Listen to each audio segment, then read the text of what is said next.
বর্ণালী, আপনি আপনি এখন আছেন, আপনার মাইক্রোফোনটা যদি ভাই যদি এখন কথা শোনা না যায়, শেষবার আমি আর বিরক্ত করব। হ্যাঁ, আপনাকে এখন পরিষ্কার শুনতে পাচ্ছি। আমাকে ভয়েস চেঞ্জিং অ্যাপে আসতে হয়েছে কারণ হচ্ছে মাদ্রাসার কিছু স্টুডেন্ট আমার সাথে আছে, মানে আমি মানে পরিচিত, এবং তারা প্রশ্ন করতে চেয়েছিল বলে আমাকে ভয়েস চেঞ্জিং অ্যাপে আসতে হয়েছিল। প্রশ্নটা আসলে ইমরান ভাই আছেন, ওনার কাছে আসলে অনেক মাদ্রাসার স্টুডেন্ট আছে যারা আসলে ফ্যামিলি প্রেশারে মাদ্রাসাতে যায়। হ্যাঁ, ফ্যামিলি প্রেশার দিয়ে পাঠিয়েছে এবং অনেকে ভেবেছে যে ভালোই হবে, মানে এইভাবে করেই যায়। হ্যাঁ, কিন্তু আমরা যারা তথাকথিত মুসলিম যাদেরকে দেখি, তারা এতটা ইসলাম সম্পর্কে জানে না, জাস্ট রমজান মাসে রোজা করে এরকম ব্যাপার স্যাপার।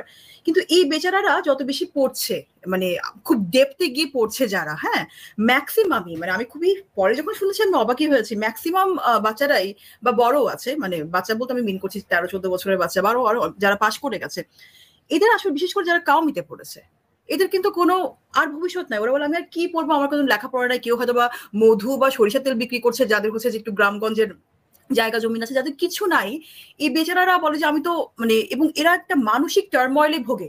হ্যাঁ, যেমন অনেকে কান্নাকাটি করে বসে, হয়তো এরকমই কিছু আমি আজকে হয়তো আপনাদেরকে দেখাতাম যদি ভয়েস চেঞ্জিং, ওরা তো ভয়ে আর এখানে আসতে পারবে না, এখন কথা বলতে পারবে না।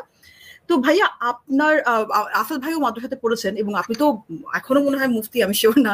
তো আসলে আপনাদের জার্নিটা, মানে আপনার জার্নিটা, মানে আপনি কিভাবে এসছেন বা কিভাবে করে কি করতে পারে এই বাচ্চারা, কারণ ওদের মেন্টাল টার্মোয়েল খুব খারাপ। আমি অনেক খ্রিস্টান মানুষ চিনি বা অনেক ইসকনের মানুষ চিনি, যারা হচ্ছে ওরা কিন্তু শান্তিতে আছে ওদের ধর্ম নিয়ে, বা প্রিস্ট যারা, ফাদার যারা, ওরা এতটা অশান্তি পায় না, কারণ ওগুলো রিফর্ম হচ্ছে রিলিজিয়ন গুলো। ইসলামে তো রিফর্মের কোনো সুযোগ নাই। তো এই বাচ্চাগুলো একদমই ভেঙে পড়েছে মেন্টালি। তো তাদের উদ্দেশ্যে যদি আপনার কিছু বলার থাকে, প্লিজ একটু মানে যদি বলেন, আপনার জার্নি যদি শেয়ার করেন, বা তারা কি করতে পারে। জি, মুফতি ইমরানুল বশীর ভাই, আমি একটু অ্যাড করে দিই। উনি যেটা বলতে চেয়েছেন আশা করি আপনি বুঝতে পেরেছেন। আমি আমার একটা অভিজ্ঞতা বলি। আমি হিমাচল গেছিলাম। তো হিমাচলের একটা জায়গায় দেখলাম বৌদ্ধ বিহার। হিমাচল পাহাড় কেন্দ্রিক, তো উঁচু থেকে নিচে দেখা যাচ্ছে বৌদ্ধ বিহারে অনেক অনেক শিশুরা কিলবিল করছে। আমি একটা ভিডিও করেছি, পরে একসময় আপলোড করবো। আমি সেখানে গেলাম, ওদের আবাসস্থল আমি ঢুকলাম, যেখানে ওরা থাকে, আবাসিক, সুন্দর পরিপাটি, প্রত্যেকের জন্য আলাদা খাট, আলাদা বইয়ের র্যাক, এবং ওরা ঘুরে বেড়াচ্ছে। জিজ্ঞেস করলাম কি অবস্থা, কি। খুবই মনে হলো যে এরা কিন্তু সবাই এতিম বাচ্চাদের মতোই আর কি, মানে তাদেরকে ছোটবেলায় নিয়ে আসা হয়, এই পরিবার দিয়ে যায় ভান্তে হওয়ার জন্য। আমার কাছে, আমি অনেককে জিজ্ঞেস করেছি তোমাদের কোনো অসুবিধা কিনা, কেউ মানে এমনও প্রশ্নটা করেছে যে কেউ যৌন হয়রানি করে কিনা, করেছে। ওরা এগুলো দেখলাম বুঝেই না কিছু, আনন্দে আছে, খেলছে, ওদের শিক্ষকদের সাথে ওরা খেলছে, বান্ধবদের সাথে। আমার তখন কষ্ট হয়েছে যে আমি মাদ্রাসা, কারণ আমি তো মাদ্রাসায় পড়েছি, আমার ক্লাস 5 পর্যন্ত আমার জীবনটা মাদ্রাসা এক প্রকার থামিয়ে দিয়েছিল। যে আমি কি দেখেছি, আমি তাও তো ভাই আমি আলিয়া মাদ্রাসা, কওমি মাদ্রাসা অবস্থা তো আরো খারাপ। আমার বন্ধু বান্ধব কওমি মাদ্রাসা পড়ছে, তাদের দেখেছি, তাদের এই যে বদ্ধ একটা জায়গায় একটা মানে আমি জানি না আপনি ফার্ম দেখছেন কিনা, এই যে আমরা দুধ খাই, সেই দুধগুলো যে গরু থেকে নেওয়া হয়, সেই গরুগুলোকে কতটা নির্মম জায়গায় রাখা হয়, একটা খাঁচার মধ্যে বাঁধা, খাবার দেওয়া হয়, অনেক গরুর এই পেট কেটে প্লাস্টিক বসিয়ে তারপরে খাবারটা ঢুকিয়ে দেওয়া হয়, প্রসেসড ফুড, যেন তার কষ্ট করে খেতে না হয়, সে একটা মেশিন দুধ দেবে। ঠিক ওই কওমি মাদ্রাসার শিশুদের থেকে তাই মনে হয়। এইগুলো থেকে পরিত্রাণের, মুক্তি পাওয়ার উপায়টা কি, কোনো উপায় আছে?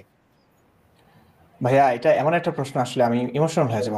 আমি অনেক এটা ভেবেছি। আমি এখানে আরো কিছু যোগ করবো, আপনারা খুব অবাক হবেন।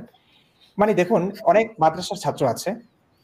আমি আপনার মনে আছে কিনা, আপনি মাদ্রাসার আলেমদেরকে যখন মোল্লা মুন্সি বলে কটাক্ষ করতেন, তাচ্ছিল্য করতেন, আমি খুব রাগ করতাম। একটা আমি হয়তো রাগ করেছিলাম। আশা করি আপনি তারপর থেকে সচেতন হয়েছেন এবং গণহারে সবাইকে তাচ্ছিল্য করছেন না। কারণ এটা কেন জানেন, আমি সত্যি বলি, যারা আমাকে গালি দিচ্ছে, আমার যৌক্তিক আলোচনা, আমার প্রত্যেকটা কথার পেছনে রেফারেন্স দিয়ে বলছে, তারপরও আমাকে যারা গালি দিচ্ছে, ভাই রাগ তো সবারই থাকে, আপনার কাছে আমারও আছে। যখন আমরা অশোভন কিছু দেখবো, শুনবো, তখন আমাদের স্বাভাবিকভাবে রাগ উঠবে। কিন্তু আমি যখন এটা বুঝি যে এরা শিকার, কিচ্ছু করার নাই, এরা শিকার, এটা আমি তখন আরো ভালো করে বুঝি যখন আমাকে কমেন্টে গালি দিয়ে, কমেন্টে গালি দিয়ে ইনবক্সে এসে সরি বলে যে ভাই কিছু করার নাই, এখানে অনেক আলেম আছেন, মুরব্বীরা আছেন, মাদ্রাসা ছাত্র ভাইরা আছে, আপনাকে গালি না দিলে ওরা আমাকে ধরবে, আপনাকে সাপোর্ট দিলে কোনোভাবে তো একটা কমেন্ট করতে ইচ্ছে করি, গালি দেই, ক্ষমা করবেন ভাই, কাজ চালিয়ে যান। ভাই এখানে একটা পিচ্ছি এই কথাই বলেছে যে আপনাকে নাকি গালি দিয়েছে এবং সে সরিও বলার জন্যই আসলে ভয়েস চেঞ্জিং অ্যাপ, এরকম এটা আসলে ঘটনা হয়েছে আসলে এখানেও। এরকম অনেক ঘটে আপু, অনেক ঘটে। তখন আমি বুঝি আসলে কতটা অসহায়। এই যে আপনি এই যে এত চেষ্টা করলেন ভয়েস চেঞ্জার দিয়ে, আপনি ভয়েসটা চেঞ্জ করলেন কেন? আপনি কথাই তো বলছেন, এটার কারণে আপনি এই যে আতঙ্কে থাকেন, এটা কেন? ইসলাম এই স্বাধীনতাটুকু দেয় না। আমি সবসময় বলি যে ইসলাম যদি বাক স্বাধীনতাটুকু নিশ্চিত করতো, আমার মনে হয় আমাদের পর্যন্ত ইসলাম পৌঁছাতো, এর আগে শেষ হতো। 1450 বছর আগে একজন মোহাম্মদ ছিল, এটা আমি জানতামই না।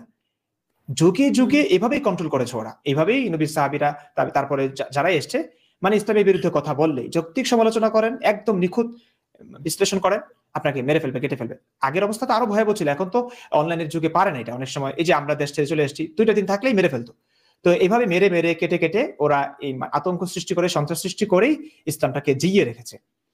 তো যেটা বলছি, দেখুন কিছু ছাত্র আছে মাদ্রাসায় বাপ মা দিয়ে দেয় পরকালের নাজাত পাবে, হ্যাঁ আমরা মারা গেলে আমাদের সন্তান আমাদের জানাজা দিবে, অনেক ভালো ভালো উদ্দেশ্য নিয়ে আবেগে ইমোশনাল হয়ে তারা তাদের সন্তানটাকে, আদরের সন্তানটাকে মাদ্রাসায় দেয়। তো বাচ্চাকালে তো একটা ছেলে আসলে বুঝে না সে কি কি পড়ছে। অনেক ছাত্র আছে যারা অল্প বয়সেই ওস্তাদের অনেক অমানবিক নির্যাতনের শিকার হয়ে তারা চলে আসে। অনেক অনেক ছাত্র আছে যারা বলাৎকারের শিকার হয়েছে, তারপর তাদের মনে হয়েছে যে না মাদ্রাসায় পড়বো না। তো যারা অল্প বয়সে চলে আসে, মাদ্রাসা থেকে বিচ্ছিন্ন হয়ে যায়, তাদের হয়তো পুরো লাইফটা বাকি আছে, তারা হয়তো কলেজ ভার্সিটিতে যেতে পারে, স্কুলে যেতে পারে, অন্য একটা ক্যারিয়ার হতে পারে। কিন্তু অধিকাংশ মানুষ তো এরকম, যেমন আমি হাফেজ মাওলানা মুফতি, মানে পুরো লাইফটা শিক্ষা জীবন শেষ করে তারপর আমার উপলব্ধি হলো হাজারো প্রশ্ন মনে উকিচুকি মারলো, যে সমস্ত প্রশ্নের কোনো উত্তর নাই। আমি চিৎকার দিয়ে কান্না করেছি আমি যখন ইসলামের এই সমস্ত দিকগুলো পড়লাম, কোনোভাবে মানতে পারছিলাম না। আলেমদের কাছে গেলাম, গোজমিন ছাড়া কিচ্ছু পাচ্ছি না। হ্যাঁ, তখন আমি ভাবলাম যে হ্যাঁ হ্যাঁ কি হবে, আমি সারাটা জীবন যা পড়েছি, যা জেনেছি, যে বিষয়ে আমার যোগ্যতা, আমার পুরো জীবনের সিংহভাগটাই তো চলে গেল আমার ইসলাম শিখতে শিখতে। সেই ইসলাম এখন যদি আমার কাছে ভুল প্রমাণিত হয়, আমি কি করব? এখন আমি না হয় আমার পরিবার সবকিছু বিসর্জন দিয়ে, ক্যারিয়ার বিসর্জন দিয়ে, আমি মনে করুন আমি এই প্রশ্নগুলো, যে প্রশ্নগুলোর কারণে মানুষ প্রাণনাশের আশঙ্কায় থাকে, মানুষকে মেরে ফেলে, অনেক অনেক বুদ্ধিজীবীদেরকে নির্মমভাবে হত্যা করা হয়েছে, সেই প্রশ্নগুলো আমি হয়তো ছুড়ে দিচ্ছি আমার জীবন বাজি রেখে। এই সাহসটা কিন্তু সবাই করতে পারে না, এবং করতে যে পারে না তার কারণে আমি তাদেরকে কটাক্ষ করছি না। কিভাবে করবে ভাই? সবার কি বেঁচে তো সবাই থাকতে চায়, তাই না? আর সবচেয়ে বড় কথা আপনি বললেন যে বিট্রেড একটা ফিল হয়, মনে হয় আল্লাহ বিট্রে করলো আমার সাথে, আমি তো এত ডিভোটেড মুসলিম ছিলাম। এটা হয় বাচ্চাদের সাথে, তো অবভিয়াসলি স্বাভাবিক। এখন আমি একটা সময় তাদেরকে ধান্দাবাজ মনে করতাম যে ভাই আপনি যখন ইসলামের সত্যতা বুঝে গেছেন তখন অন্তত চুপ থাকেন, অন্তত মাদ্রাসায় শিক্ষকতা না করে, মসজিদ ইমামতি না করে অন্য কাজ করেন। পরে আমাকে একটা কথা বলে, ভাই মানে যোগ্যতা তো আছে, এটা নিয়ে ইমামতি করতে পারি, মাদ্রাসার শিক্ষকতা সহজে করতে পারি, কারণ এই বিষয়ে যোগ্যতা আছে। এখন আমি কি করব? অন্য কোনো ব্যবসা, টাকাও নাই, কারণ অধিকাংশ মাদ্রাসার ছাত্ররা পরে এরা খুবই গরিব ঘর থেকে যায়, টাকা পয়সার অভাব থাকে। আমাদের বাংলাদেশের অবস্থা যদি আমি বলি, আপনি দেখেন একটা একদম নিম্ন শ্রেণীর মানুষ যারা নিম্নবিত্ত, এরা স্কুলে একটু খরচ হয়, মানে স্কুলে দিতে পারে না, এরা মাদ্রাসায় লিডার বোর্ডিং এ দিয়ে দেয়, আল্লাহর ওয়াস্তে ওখানে খাবে। অনেক মাদ্রাসা এতিমখানা আছে, ওখানে মানুষের দানে যেহেতু চলে, সাহায্যে চলে, তো সেখানে ভর্তি করালে তাদের খরচা লাগে না, তো সেখানে ভর্তি করিয়ে দেয়। একদম মূর্খ হওয়ার চাইতে মাদ্রাসা পড়ে হুজুর হোক, এই কারণে কিন্তু দেয়। তো এরা যখন অনেক কষ্ট করে দাওরা পর্যন্ত পড়ে, তারপরে যদি সত্য বোঝে, সত্য বোঝার পরেও কোনো কিছু থাকে না, তারা একদম নিরুপায়। বুঝতে পারছেন কিনা আপু? জি জি জি, অবশ্যই বুঝতে পারছি। আমাকে এই যে কতজন আমাকে করেছে, আলেম, মুফতি, মাদ্রাসার ইমাম, মাদ্রাসার শিক্ষক এবং মসজিদের ইমাম, তারা বলছে যে কি করব, আপনার প্রত্যেকটা কথা ঠিক আছে, আমরা এগুলো জানি, কিন্তু কিচ্ছু করার নাই, আমরা তারপর ইমামতি করে যাচ্ছি। আমি আর আগের একটা লাইভে বলেছিলাম কিনা, একজন মসজিদের ইমাম, সে আমাকে বললো, তা আমি তাকে জিজ্ঞেস করে, আপনার খারাপ লাগে না যে ইসলামের বিশ্বাস নাই, ঠিক আছে, অন্য কাজ করতে পারেন, আচ্ছা সুযোগ নাই বলে করতে পারছেন না, ইমামতি সহজ হচ্ছে করছেন, তো আপনি নামাজ ঠিকঠাক মতো পড়ান তো, উজু করেন তো? কি বলেন আপনি, আমি সেজদা গিয়ে নবীর ইচ্ছে মতো গালিগালাজ করি। মানে কি দুঃখজনক, দেখেন গালিগালাজ তো কোনো মানে হেলদি ব্যাপার না, আসল ভাই মাইন্ড করবেন না, বাট গালিগালাজ তো কোনো হেলদি জিনিস না, তাই না? মানে কতটা আমি কষ্ট পেয়েছি, কতটা মানে মেন্টালি আমি ব্রেকডাউন করেছি। আমি আসলে খুব হাসলাম, আমার কাছে খুব খারাপ লাগলো যে আসলে গালিগালাজ তো আমি পছন্দ করি না, আমি করিও না। তো এই যে একটা মানুষ, আসলে যে মানুষটা এত এত কাজ করেছে, যদি তাকে নবী না মানে, তাহলে তো তিনি যে কাজগুলো করেছেন ধর্ষণের সংজ্ঞা অনুযায়ী সেটা ধর্ষণ, গণহত্যার সংজ্ঞা অনুযায়ী সেটা গণহত্যা, তো ওনাকে তো আর ওনার ভিতর থেকে, মন থেকে তার সম্মান, শ্রদ্ধাবোধ, ভালোবাসা তো আসবে না। এখন মন থেকে যদি আপনার প্রতি মনে করেন আমার কোনো কারণে শ্রদ্ধাবোধ না আসে, ভালোবাসা না আসে, কিন্তু আপনাকে এমন একটা সিচুয়েশন তৈরি হয়েছে, আপনাকে আমার ভালোবাসতে হবে, আপনাকে আমার পূজা করতে হবে, এই ব্যাপারটা কিন্তু খুবই ডিফিকাল্ট, মানে খুবই কষ্টকর এটা।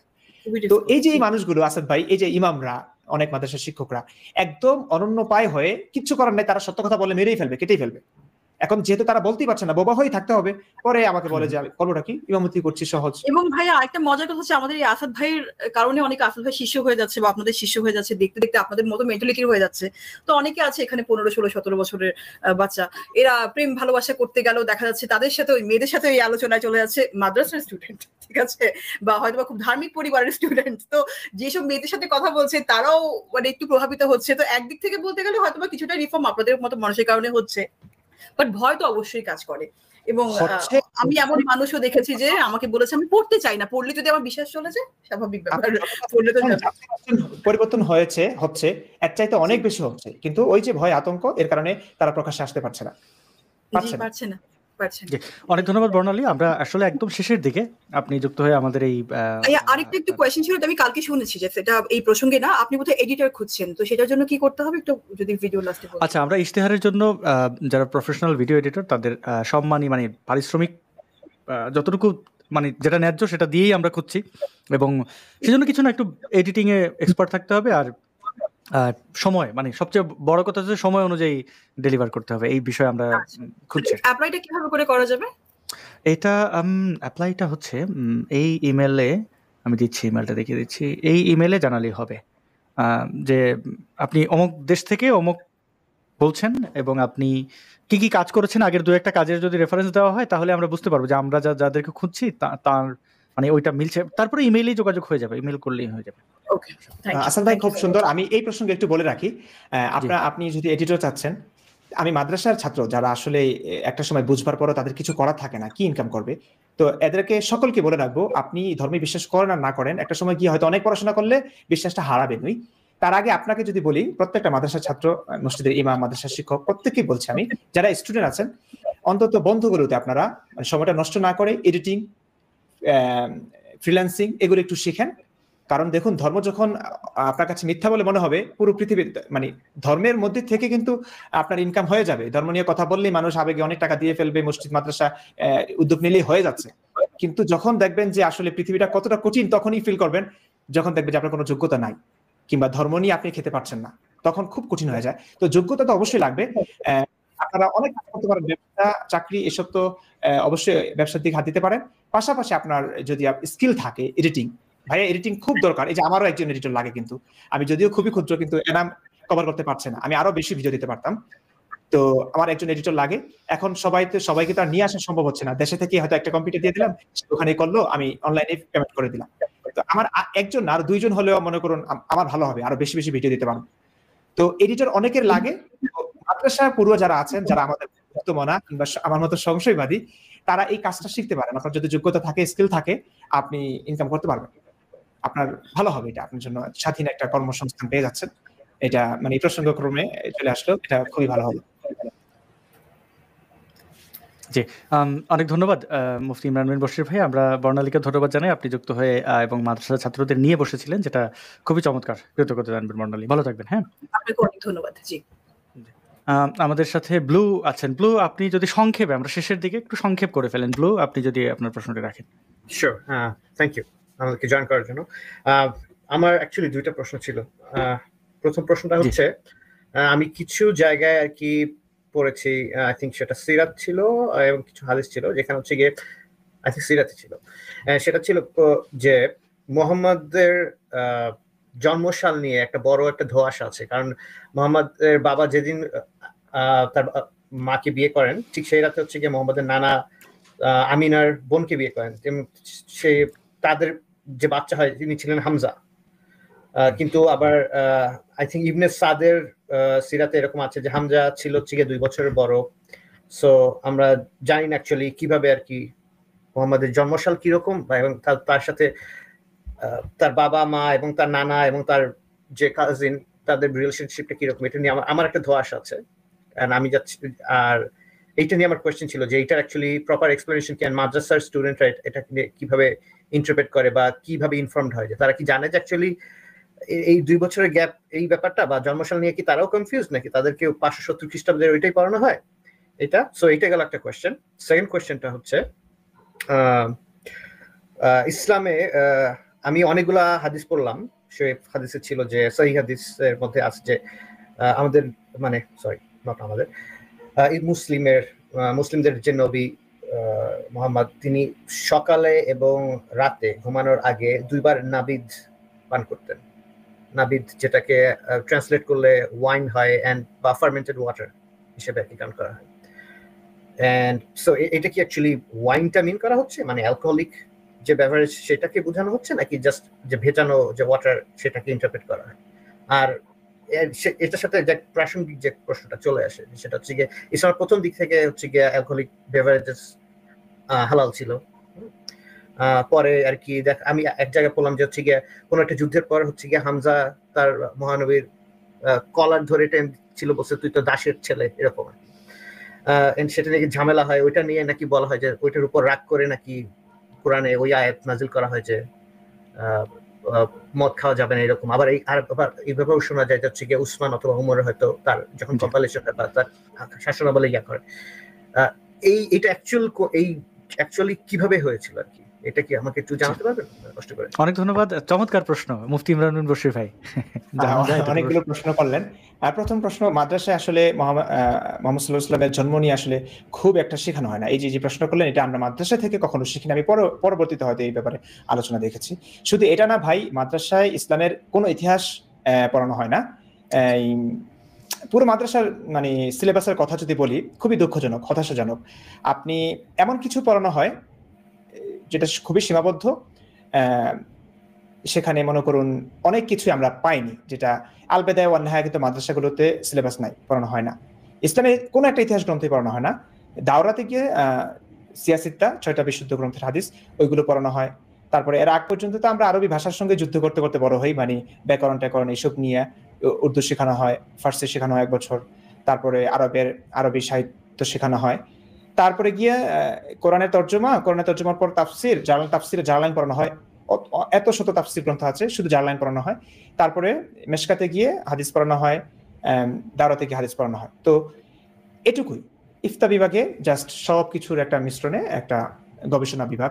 তো আমাদেরকে এই বাংলাদেশে যেটুকু প্রয়োজন, যেগুলো করে করে সাধারণ মানুষের কাছে যেগুলো বলা যায়, সেগুলোই সাধারণত আসলে আমাদেরকে শেখানো হয়। ফতোয়া যেগুলো বেশি আসে সেগুলো নিয়ে আমরা বেশি চর্চা করি, ঠিক আছে? তো যেই ব্যাপারগুলো আসলে সংশয় সৃষ্টি করে, সংশয়ের উদ্রেক ঘটায় আমাদের মনে, সে সমস্ত কোনো ব্যাপারে আমাদেরকে পড়ানো হয় না। আমরা যদি প্রশ্ন করেছি কখনো, উস্তাদরা বলেছেন এসব নিয়ে প্রশ্ন করতে নাই, কিংবা আমরা ওই সাহসটাই পাইনি।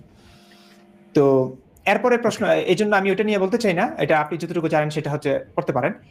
মাদ্রাসা আমাদেরকে ওই 570 খ্রিস্টাব্দে এমন একটাই পড়ানো হয়, এত ডিটেলসে আসলে আমাদেরকে পড়ানো হয় না।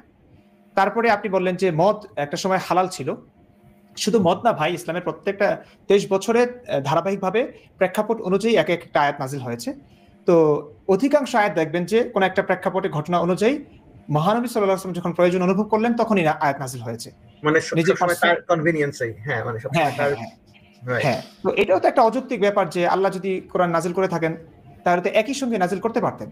এটা তো আমরা দেখতে পাই যে নবীজির যখন যেটা প্রয়োজন অনুভব হয়েছে তখনই তিনি আয়াত নাজিল করে ফেলেছেন, মানে কিংবা আল্লাহ আয়াত নাজিল করে ফেলেছেন। তো এটা বলা হচ্ছে গিয়ে যে কোরআন একবারে লাউহে মাহফুজে একবারে নাজিল হয়েছে। লাউহে মাহফুজ থেকে প্রথম আসমান থেকে জিবরিল নাকি ধাপে ধাপে নিয়ে আসছে। তো লাউহে মাহফুজের কোরআনটাই তো নাজিল হওয়ার কথা, কিন্তু আমরা তো দেখতে পাই আবার চেঞ্জও হচ্ছে, আয়াত রহিত হচ্ছে, মানে পুরোপুরি একটা ধোঁয়াশা আর কি। এটা কোনোভাবে মানা যায় না।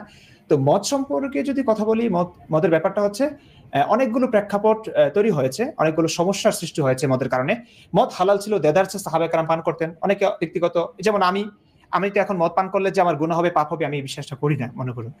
তো আমি মদ পান করতে পারি, কিন্তু আমার ভালো লাগে না, মানে আমি চাই না এটা। সিগারেট খেতে পারি, কিন্তু আমি কখনো সিগারেট খাইনি, খাবো না। যেটা আমার জন্য ক্ষতিকর, আমি কেন খাবো? আমার ব্যক্তিগত অনিচ্ছা, অরুচি আছে, এই কারণে খাই না আমি। তো অনেক সাহাবা এরকম থাকতে পারে, কিন্তু অনেক সাহাবাই খেতেন। কিন্তু বিস্ময়কর ব্যাপার হচ্ছে অনেক আয়াত নাজিল হয়েছে মুহাম্মদের ইচ্ছায় না, অনেক সাহাবীর ইচ্ছায়। যেমন মদ সম্পর্কে যদি আমরা বলি, মদের ব্যাপারে কোন আয়াত নাজিল হচ্ছে না, সাহাবে কেরাম যখন মদ পান করবার কারণে অনেক সমস্যা দেখতে পেলেন। যেমন আব্দুর রহমান ইবনে আউফ, অনেক সাহাবী এরকম ঘটনা ঘটেছে যে তারা মদ পান করেছেন, এরপর মদ পান করে মাতাল অবস্থায় তারা নামাজে দাঁড়ালেন। মাগরিবের সময় ছিল, কুল ইয়া আইয়ুহাল কাফিরুন সূরা নিয়েছেন। তো কুল ইয়া আইয়ুহাল কাফিরুন, বলো হে কাফের সম্প্রদায়, লা আ'বুদু মা তা'বুদুন, মানে তোমরা যে খোদার স্রষ্টার পূজা করো আমরা তার পূজা করি না, ইবাদত করি না। তো লা বাদ দিয়ে ফেলেছেন, নেতিবাচক শব্দটা ইতিবাচক হয়ে গেছে, তোমরা যার পূজা করো আমরা তারই পূজা করি। তো এরকম অনেক অনেক সমস্যা সৃষ্টি হচ্ছিল। তখন সাহাবায়ে কেরাম নবীর কাছে এসে আবেদন করলেন, ইয়া রাসূলুল্লাহ, আপনি মদ সম্পর্কে কিছু না একটা করেন, একটা ব্যবস্থা করেনি। তখনই আল্লাহ আয়াত নাযিল করবার প্রয়োজন অনুভব করলেন যে না, মদ নিয়ে যখন সমস্যা হচ্ছে, তখন তারপরেও আবার সাহাবায়ে কেরাম যেহেতু দেদেরসে পান করতেন, মদ সম্পর্কে চূড়ান্তভাবে হারাম ঘোষণা হবে, এই কারণে ধাপে ধাপে এটা প্রথমে বলা হয়েছে, ইয়া আইয়ুহাল্লাযিনা আমানু লা তাকরাবুস সালাতা ওয়া আনতুম সুকারা, তোমরা মদ পান অবস্থায় নামাজের ধারে কাছেও যেও না। আচ্ছা, আমার একটা খুব ছোট্ট প্রশ্ন হঠাৎ করে মাথায় আসলো যে দুঃখিত, আল্লাহ মদ পানের জন্য কোরআনে আয়াত নাই না কুন ফায়াকুন, মানে এই যে অ্যালকোহলিক যে জিনিসটা, এই যে ফার্মেন্টেশন, এটা বাদ দিলেই তো হয়ে যায় যে এই পৃথিবীতে আর কোনো অ্যালকোহল উৎপাদন হবে না। এটা মানে ইজি ছিল না আয়াত নাজিল করা? হ্যাঁ, আসলে আল্লাহর অস্তিত্ব পেলে তো ভাই সংশয়বাদী হতাম না। আল্লাহর অস্তিত্ব তো পাইনি, শুধু প্রয়োজনে আয়াত নাজিল হতো, এটাই দেখতে পেয়েছি, নবীর প্রয়োজনে, সাহাবাদের প্রয়োজনে। তো আরেকটা ব্যাপার হচ্ছে, আপনি তো এটা হচ্ছে অনেক সমস্যা সৃষ্টি হচ্ছে। তখন সাহাবায়ে কেরাম নবীর কাছে এসে বললেন, ইয়া রাসূলুল্লাহ, আপনি একটা ব্যবস্থা করেন। তখন নবীজি ধাপে ধাপে প্রথমে বলেছিলেন, যেমন ইয়াসআলুনাকা আনিল খামরি ওয়াল মাইসির, তারা আপনাকে জিজ্ঞেস করবে মদ এবং জুয়া সম্পর্কে। কুল, আপনি বলুন, ফীহিমা ইসমুন কাবীর, এই দুটোর মধ্যে রয়েছে গুরুতর অপরাধ, ওয়া মানাফিউ লিন-নাস, মানুষের জন্য নানাবিধ উপকারিতা। অর্থাৎ আল্লাহই বলছেন মদের মধ্যে নানাবিধ উপকারিতাও আছে, তবে অপরাধও আছে, গুনাহও আছে। তো সেই কারণে অনেক সাহাবায়ে কেরাম মানে এটা থেকে বিরত থাকলেন। তারপর হচ্ছে ইয়া আইয়ুহাল্লাযিনা আমানু লা তাকরাবুস সালাতা ওয়া আনতুম সুকারা, মদ পান করে নামাজের ধারে কাছে যেও না। তারা ভাবতেন যে আচ্ছা, নামাজের আগে পান করা যাবে না, মাতাল অবস্থায় নামাজে যাওয়া যাবে না, কি অন্য সময় আমরা মদ পান করতে পারি। তো এভাবে ধাপে ধাপে যখন সাহাবারা অভ্যস্ত হয়েছে, তখন চূড়ান্তভাবে সমস্যা সৃষ্টি হচ্ছে দেখলেন, এবং সাহাবায়ে কেরাম নবীর কাছে অনুরোধ করতেই থাকলেন, আবেদন করতেই থাকলেন মদ সম্পর্কে চূড়ান্ত কোনো সিদ্ধান্ত। তখনই আল্লাহ তাআলা সূরা মায়েদার আয়াত নাযিল করলেন, যেখানে বলা হয়েছে মদটা পুরোপুরি অপবিত্র, এটা হারাম, পুরোপুরি হারাম, এটা থেকে বিরত থাকো। তারপরে মদ চূড়ান্তভাবে হারাম ঘোষিত হয়েছে। তো এটা হচ্ছে আসলে একটা প্রয়োজন। অনেক আয়াত নাযিল হয়েছে সাহাবাদের প্রয়োজনে, সাহাবারা দাবি করেছে, আবেদন করেছে নবীর কাছে, তখনই আল্লাহ তাআলা আয়াত নাযিল করে ফেলেছেন। পর্দাটাও তো এভাবে হয়েছে নাকি? হ্যাঁ। এরপর ওই যে নাবিজে তামার, এটা হচ্ছে খেজুরের, রাতে খেজুর ভিজিয়ে রাখলে সকালে এটা পচে যেত, কিংবা এটা মানে বুদবুদ ছড়াতো, একটা ঘোলাটে পানি হয়ে যেত। এটা খেলে, এটা প্রাথমিক দিকে ছিল, এটা খেতেন রাসূল, এটা পছন্দ ছিল, অনেক সাহাবায়ে কেরাম খেতেন, এটা খুবই উপকারী না বলা হয় আর কি। তো মদ, এটা অ্যালকোহল কিনা আমি জানি না, তবে এটা নিয়ে আমরা ওইভাবে আসলে আমাদের পড়ানো হয় না।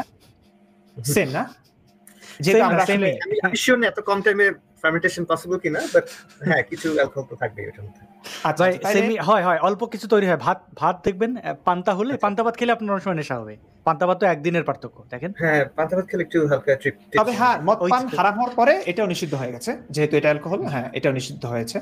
এটা মনে হয় মদ পান, মনে হয় না এটা মদ পানের আগে অবস্থা ছিল, আগে নবীজি খেতেন। মদ পান হারাম হওয়ার পরে মানে হালকা পিনিক হইতো আর কি, বেশি না। হ্যাঁ, আচ্ছা, না এটা অ্যাকচুয়ালি আমার জানার খুবই কিউরিওসিটি ছিল যে হচ্ছে কি এটা কি ওই আয়াতের আগে নাকি আয়াতের পরে, বা কিন্তু ব্লু, আমি জানি না আপনার মাদ্রাসা ব্যাকগ্রাউন্ড কি, আপনি খুব ভালো পড়াশোনা করেন, এটা আমি নিশ্চিত। না, আমার মাদ্রাসা ব্যাকগ্রাউন্ড না, বাট আমি আমার ফ্রি টাইমে রিসার্চ করি। আমি বেসিক্যালি আমি জেনারেল লাইনে আসছি, হচ্ছে কি আমি আমার পড়াশোনা শেষ আসলে। আমি সিএস ব্যাকগ্রাউন্ড থেকে আমি পড়াশোনা করছি, বাট আমি থিওলজি নিয়ে আমার অনেক বেশি কিউরিয়াস। আমি এটা নিয়ে অনেক ট্রাই করি। আমি অন্য সব রিলিজিয়নও পড়ার ট্রাই করি, বাট আমি ইসলামের ব্যাপারে যতখানি আমি জানি, অবভিয়াসলি আমি আপনাদের মতো নলেজেবল না, বাট আমি মোটামুটি ডিভিশন নিয়ে পড়াশোনা করার ট্রাই করি আর কি। অনেক ভালো লাগলো। আর আমি হালকা পাতলা কিছু ছোট্ট যদি কোনো কথা বলি, আপনার যদি টাইম থাকে, সেটা হচ্ছে গিয়ে আপনাদের দুজনের কাজই আমার খুবই পছন্দ, আমি খুবই অ্যাডমায়ার করি আপনাদের দুজনকে। আর মুফতি ইমরান বিন বশির ভাই, আমি বলবো যে আপনি আল্লাহর পক্ষ থেকে একটা আশীর্বাদ, ঠিক আছে, আমাদের ছোট্ট কমিউনিটিতে, ঠিক আছে। আপনি তো অনেক জানেন, এটা তো আসি, প্লাস আপনার অনেক ধৈর্য, এন্ড ধৈর্যটা থাকার কারণে যেটা হয় কি, একটা পিসফুল কনভারসেশন ক্রিয়েট করা যায়। আমার মনে হয় যে আমাদের সোসাইটির মধ্যে যে ব্যাপারটা, সেটা হচ্ছে গিয়ে আমাদের এই কনভারসেশন গুলো অনেক বেশি হওয়া উচিত, এই কনফ্লিক্টিং কনভারসেশন গুলো অনেক বেশি হওয়া উচিত। প্লাস হচ্ছে গিয়ে যারা আপনার মতো ব্যাকগ্রাউন্ড থেকে আসে, আমি জানি যে অনেকেই আর কি তাদের আইডেন্টিটি লুকিয়ে রাখে, তাদের বিশ্বাস, তাদের ফেইথের কোন দিকে তারা স্ট্যান্ড করে, এটা লুকিয়ে রাখে। আপনি, তারপর হচ্ছে কি আমাদের আরেকজন যে ভাই আছে, মুফতি মাসুদ ভাই, আপনারা দুইজন আসলে যেটা হবে কি, আপনাদের যে ছোট্ট কমিউনিটি থেকে যারা আছে, তারা বের হয়ে আসতে অনেক সাহস পাবে, তারা কনভারসেশন স্টার্ট করবে, এন্ড এটা ভাইরাল হয়ে ছড়িয়ে যাবে, ঠিক আছে। খুবই অ্যাপ্রিশিয়েট ভাই। একটু আপনাকে একটু নিশ্চিত করি, ইমরান বিন বশির ভাই বলেই ফেলি হালকা আর কি। হ্যাঁ, তো দেখেন, যেমন ইমরান বিন বশির ভাই হাফেজ মাওলানা মুফতি, এর আগে মাসুদ ভাই 2017 সাল থেকে বলে আসছেন, মাসুদ ভাই এক ধরনের কথাবার্তা বলেন, একভাবে প্রেজেন্ট করেন, ইমরান বিন বশির ভাই এসে আমাদের একটা বিশাল জায়গা তিনি অর্জন করে নিলেন, এবং তিনি এক ধরনের, এই যে আপনি বলছিলেন তিনি বেশ নম্রভাবে কথা বলেন, শান্ত থাকেন। তো এটা যেমন তার অ্যাক্টিভিজমে এক একজন এক একটা মাত্রা তৈরি করেন। আসিফ ভাই একভাবে ভিডিও তৈরি করছেন, লাইভ করছেন, আমি একভাবে করছি। এই যে ভিন্ন ভিন্ন মানুষের উপস্থিতি, সামনে আরো অনেক নারীরাও যুক্ত হবেন, তা আরো হাফেজ মাওলানা মুফতিরাও যুক্ত হবেন, এবং এই কথা বললে তখন ইসলামপন্থীদের মাথাটা খারাপ হয়ে যাবে, কিন্তু তারা কোনোভাবে ঠেকাতে পারবে না। অবশ্যই এটা ঠেকানো পসিবল না আসলে। এন্ড আমার এই জিনিসটাই আমার খুবই ভালো লাগে আজকাল, যে ব্লু ভাই আপনাকে মানে এটা আপনি যেহেতু মুক্ত মানুষ, একটা সুসংবাদ হতে পারে আপনার জন্য বলে রাখছি। আছে আসাদ ভাই যেহেতু একটু বলেছেন, যদি আমার অর্থনৈতিক অবস্থা একটু উন্নতি হয়, হ্যাঁ উন্নত হয়, তাহলে আমি মনে করুন 10 বছরের মধ্যে কমপক্ষে 1000 আলেমদেরকে আমি নিয়ে আসতে পারবো, মানে তারা আমার মতো অ্যাক্টিভিজম শুরু করবে। কিন্তু ভাই কথা হচ্ছে তারা তো এই সাহসটা পাচ্ছে না। এটার জন্য করতে হলে দেশ ছাড়তে হবে, কারণ দেশে থাকা মানে হচ্ছে নির্ঘাত মৃত্যু। তো আমি তো এটা হতে দিতে পারি না। এখন অনেকে চায় আবেগে, আমি বললাম না ভাই করবেন না, আমার মতো ভুলটা করবেন না আপনারা। প্রশ্ন করতে গিয়ে আপনারা মেরে ফেলবে, আপনাদেরকে প্রশ্নই করতে যাবেন না। এভাবে আমি বলে রাখি, কি করবো, আমি অনেক সাহসী, কিন্তু আমি তো আমার অবস্থাটা দেখেছি, একটা মানুষ মরে যাক আমি এটা চাই না, কোনো মায়ের বুক খালি হোক আমি সেটা চাই না। তা আমি আমার যদি অবস্থান তৈরি হয় যে আমি 10 বছরের মধ্যে অন্তত 1000 আলেমকে, অন্তত 10 জন আলেমকে যদি আমি আনতে পারি, তাদেরকে অন্তত থাকা খাওয়ার ব্যবস্থা করে দিতে পারি, আমি নিয়ে আসবো, তারা আমার মতো কথা বলা শুরু করবে। এটা হবে, এটা হবে অনেক ভালো। ইমরান বশির এটা হবে। আরেকটা বিষয় আমি তো জানি, ইমরান বিন বশির ভাই কিন্তু মৃত্যু মানে মরতে মরতে বেঁচে গেছেন, মানে এই জন্য হ্যাঁ এটাই যে আউল ফাউল লোককে প্রশ্ন করার দরকার নেই, তারা প্রথমেই যেটা করে করতে। সেটাই আমার পার্সোনাল লাইফে যেটা হচ্ছে যে আমি এইগুলো নিয়ে অনেক বেশি কথা বলতাম ফ্রেন্ডদের মধ্যে, আমি আমার পার্সোনাল লাইফে অনেক বেশি এফেক্টেড হয়েছে এইটার কারণে, বাট আমি কখনো কথাবার্তা থামাই নাই। যদি আমি মিডিয়া বাই কোনো সোশ্যাল প্ল্যাটফর্মে আসিনি, আমার যেটা সব থেকে বড় সাপোর্ট ছিল সেটা হচ্ছে আমার বাবা মা প্রচন্ড মুক্তমানা মানুষজন, and they have always supported me. তারা যদিও নিজেদেরকে মুসলিম হিসেবে ইয়ে করে, বাট তারা প্রচন্ড সেকুলার মাইন্ডেড, অ্যান্ড তারা হচ্ছে গিয়ে প্রশ্ন করাটা খুবই অ্যাপ্রিসিয়েট করে। এন্ড আমাদের সোসাইটিতে এই জিনিসটা খুবই দরকার আমার মনে হয়, যে প্রশ্ন করার এবিলিটিটা। ঠিক আছে, তো যাই হোক, অনেক কথা বললাম, সরি টাইম নষ্ট করলাম আপনাদের। I have my best wishes to both of you guys. আপনারা অনেক ভালো থাকেন এবং সুস্থ থাকেন। Thank you so much. Imran Bin Bashir ভাই, ভালোই লাগে এই ধরনের কমপ্লিমেন্ট পেলে। আমরা তাহলে আর 2-4 জন অতিথি আছেন, আমরা শেষ করে ফেলি ধীরে ধীরে, নাকি? ইমরান ভাই আপনি ক্লান্ত? ঠিক আছে, না ঠিক আছে, ক্লান্ত হলে সমস্যা নেই, ভালোই লাগছে। সাজ্জাতুল মাওলা, আপনার প্রশ্নটা যদি একটু বলতেন। জি, আমি ইমরান বিন বশির কে একটা প্রশ্ন করতে চাই। সেটা হচ্ছে যে আপনি আমার সাথে তো আপনার সাথে একদিন কথা হয়েছিল, এই স্টেজেই কথা হয়েছিল। তো সেখানে সেখানে হচ্ছে যে আপনি যদিও ওই দিন আমি এই বিষয়ে কথা বলিনি, কারণ সেটা প্রসঙ্গের বাইরে ছিল। আপনি বলছিলেন যে হাদিসের মধ্যে যে দাজ্জালের চোখ নিয়ে যে কন্ট্রাডিকশন মূলক কথা আছে, এরকম একটা কথা বলছিলেন। তো আমার প্রশ্নটা হচ্ছে যে এই কন্ট্রাডিকশন বোঝার প্রিন্সিপালটা কি ভাই? কোন ভিডিওতে বলেছিলেন? হ্যাঁ, দুটো হাদিস সহিহ, এমনটা যদি হতো একটা দাইফ আর একটা সহিহ, তাহলে আমি মনে করতাম যে না, সব বিরোধিতা নাই। কিন্তু আমি দেখেছি যে দুটো হাদিসে সহিহ। ইবনে হাজার আসকালানী রাহমাতুল্লাহ বলেছেন দুটো হাদিসে সহিহ। এক হাদিসে বলা হয়েছে দাজ্জালের বাম চোখ কানা, আর এক হাদিসে বলা হয়েছে ডান চোখ কানা। এখন প্রিন্সিপাল বলতে আপনি কি বোঝাচ্ছেন, আমি কি বলবো বলেন? হাদিস মানে প্রিন্সিপাল বুঝতে পারছেন না? আমি বুঝিয়ে দিচ্ছি। দেখেন, আমরা হচ্ছে যখন হচ্ছে যে কন্ট্রাডিকশন বলি, এই কন্ট্রাডিকশন বলার জন্য হচ্ছে যে আমরা হচ্ছে যে একটা প্রিন্সিপাল দরকার নাই ভাই, ইসলামী প্রিন্সিপাল। শুনেন এই শান্ত ভাই, শুনেন, আপনি আমাদের বুঝাইতে হবে না। আপনি যে নিজে বোঝেন কিনা সেটা নিজেও জানেন না, মনে করেন আপনি এটা বিশাল কিছু। শুনেন, এই যে বললেন যে একই ব্যক্তি দুইটা হাদিস দুই ভাবে কথা বলছে, এই যে কন্ট্রাডিক্ট করে যে ব্যক্তির দ্বারা, এখন ইসলাম, এখানে মূল জিনিসটা হচ্ছে যে এখানে স্ট্যান্ডার্ড কি, এখানে কি আদর্শ ধরে কোন দাড়ি পাল্লায় মাপলাম। ভাই আপনি কি ভাত খান না? মানে আপনার কি বেসিক কোনো, ওই যে আগের প্রশ্ন নিয়ে আসছেন আপনি, স্ট্যান্ডার্ড। হ্যাঁ, ওই এটাই করেন উনি সব জায়গায়। ভাই কি আপনি যুক্তি দিয়ে ইসলাম চলে? ইসলাম লজিককে অ্যালাউ করে? বলেন আপনি, হ্যাঁ না বলেন তো, ইসলাম যুক্তিকে অ্যালাউ করে? আচ্ছা আসাদুর, আপনাকে একটা কথা বলি, একটু সহজ একটা কথা বলি। ধরেন আপনি তো হচ্ছে যে ইয়ারবাডস পড়ছেন সম্ভবত, তো দুই কানে তো আমি দুই কানে পড়ি, এক কানে পড়ি। হ্যাঁ, এখন তো আমি যতটুকু দেখতে পাচ্ছি আপনার দুই কানেই পড়া। তো এখন আমি যদি হচ্ছে যে ধরেন মুফতি ইমরান আমাকে জিজ্ঞেস করলো যে আসাদুর হচ্ছে যে তার কোন কানে হচ্ছে যে ইয়ারবাডস পড়ছে, তো আমি যদি তাকে প্রথমে বলি তিনি ডান কানে পড়ছে এবং পরে যদি বলি বাম কানে পড়ছে, তাহলে এটা কি কন্ট্রাডিকশন? দুই কানেই আছে, এক সোজা বলবেন যে দুই কানেই। আচ্ছা সাজ্জাদুল মাওলা, শান্ত ভাই একটু শান্ত হয়ে আমার কথা শুনুন। আচ্ছা, শান্তই আছি। আপনি আমার কথাগুলো শুনবার পর আপনি কথা বলবেন। হ্যাঁ, দাজ্জাল খুব গুরুতর একটা ব্যাপার, তাই না? যেটা পুরো একটা ভবিষ্যৎবাণী, তাই না? দাজ্জাল আসবে। দাজ্জাল তো অনেকে না, একজন দাজ্জাল আসবে। জি তার একটা বিবরণ আছে, যেটা সাহাবায়ে কেরাম স্বাভাবিক কৌতূহল থেকে জানতে চেয়েছেন যে দাজ্জাল কেমন হবে। এখন নবী এক হাদিসে বললেন জি দাজ্জালের ডান চোখ কানা, মানে সাহাবায়ে কেরাম দাজ্জালের বিবরণ জানতে চেয়েছেন। হ্যাঁ, এখন নবী কি বললেন? ডান চোখ কানা, ডান চোখ কানা। ওকে, কানা বলতে আমি আরবি শব্দটা জি। বলছি না, আমি বাংলাতেই বলছি। আপনি তার তর্ক করলে আমি আরবি অন্ধ। বুঝাবো। হ্যাঁ, না অন্ধ না, অন্ধ এরকম। আমি কানাই বলবো। অন্ধ না, একটা হচ্ছে যা ফুলা আর একটা হচ্ছে এখন- আঙ্গুর ফুলের মানে একটা হচ্ছে পুরো কানা আর একটা হচ্ছে এখন মনে ফুল করুন আর আমি কি। দাজ্জালকে জানি, যার বিবরণ সম্পর্কে আমি জানি তার দু চোখের সমস্যা আছে, অথবা দু চোখ কানা, অন্ধ বা যে একটা সমস্যাযুক্ত, যেই তর্জমাই করি না কেন। এখন আমি একটা মানুষ সম্পর্কে যাকে আমি জানি যার দু চোখের সমস্যা আছে, আমি একজনের কাছে বললাম তার ডান চোখের সমস্যা, তার মানে কি? আর মানে কি বলুন তো? ডান চোখের সমস্যার মানেটা কি? বাম চোখ ভালো, সুস্থ। না না না না, কোনোদিনও এটা মিন করে না। ডান চোখের সমস্যা মানে হচ্ছে যে বাম চোখ ভালো, এটা তো মিন করে না ভাই। এটা তো আপনি প্রিজার্ভ করে নিচ্ছেন আগে থেকেই। লোডেড কোশ্চেন হ্যাঁ? ফেলাসি করতেছেন। শুনেন আচ্ছা ভাই আপনি ভাই loaded করে রাখছেন। সহজ কথা আচ্ছা, সহজে আমাকে একটু বলেন। সময় দিন। একটা লোকের যদি দুটো চোখ ভালো থাকে তাহলে কেন বলবে শুধু ডান চোখটা অন্ধ? তার মানে বাম চোখটা ভালো? হ্যাঁ, এখানে আচ্ছা আপনার যুক্তি ধরে নেই আসাদ নূর, আপনার যুক্তি যদি আমি ধরে নেই, আপনি যেটা বলতে পারেন যে রাসূল সাল্লাল্লাহু আলাইহি ওয়াসাল্লাম এক চোখের কথা বলছে, আরেক চোখের কথা বলে না। কিন্তু এখানে কন্ট্রাডিকশন কেমন হয় দুই ভাই? চোখের ল অফ কথা নন বলছেন রে ভাই, কন্ট্রাডিকশন দিয়ে যে আমাকে একটু কেউ দেখাই বুঝবে দেন। দুই চোখ এক চোখ কানা মানে আরেক চোখ ভালো। শান্ত ল ভাই, অফ নন কন্ট্রাডিকশন দিয়ে শান্ত একটু ভাই, দেখাই দেন। সম্মানের সঙ্গে বলছি ভাই, আপনি জি। আরবি শব্দটা জানেন? কি শব্দ ব্যবহার করা হয়েছে? আওয়ারুল আইন। না, আরবি শব্দ আপনি একটু বলে দেন আমাকে। আওয়ারুল আইনের অর্থ কি বলেন? একটা হচ্ছে যে এটা হচ্ছে যে হ্যাঁ। কানা, হ্যাঁ, এবং হচ্ছে আরেক একটা হাদিস আছে যেখানে হচ্ছে যে রাসূল দুটো সাল্লাল্লাহু আলাইহি হাদিসেই ওয়াসাল্লাম আওয়ারুল সরাসরি ওটাই উত্তর দেন। কানা বলে সম্বোধন করছে। আওয়ারুল আইন অর্থ কি বলুন?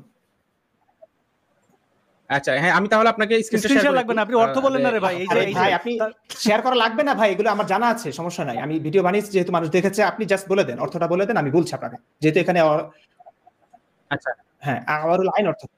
এখানে হচ্ছে যে এখানে বলে দিচ্ছি। এখানে হচ্ছে যে বাম চোখের ক্ষেত্রে যেটা বলা হয়েছে সেটা হচ্ছে যে তার হচ্ছে যে বাম আপনাকে এই চোখ প্রশ্ন হচ্ছে যে করে অন্ধ নাই, হবে, আর আপনাকে ডান প্রশ্ন চোখের করে ক্ষেত্রে যে বলছে, বলা ইমরান ভাই হয়েছে আবার প্রশ্ন করেন। আওয়ারুল আইন অর্থ কি? এটাই এই অর্থটাই বলতেছি, আপনি অর্থটাই অর্থটা বলেন না, অর্থ বলার জন্য কি এত ব্যাখ্যা বিশ্লেষণ করা লাগে? শর্তের অর্থটা বলেন।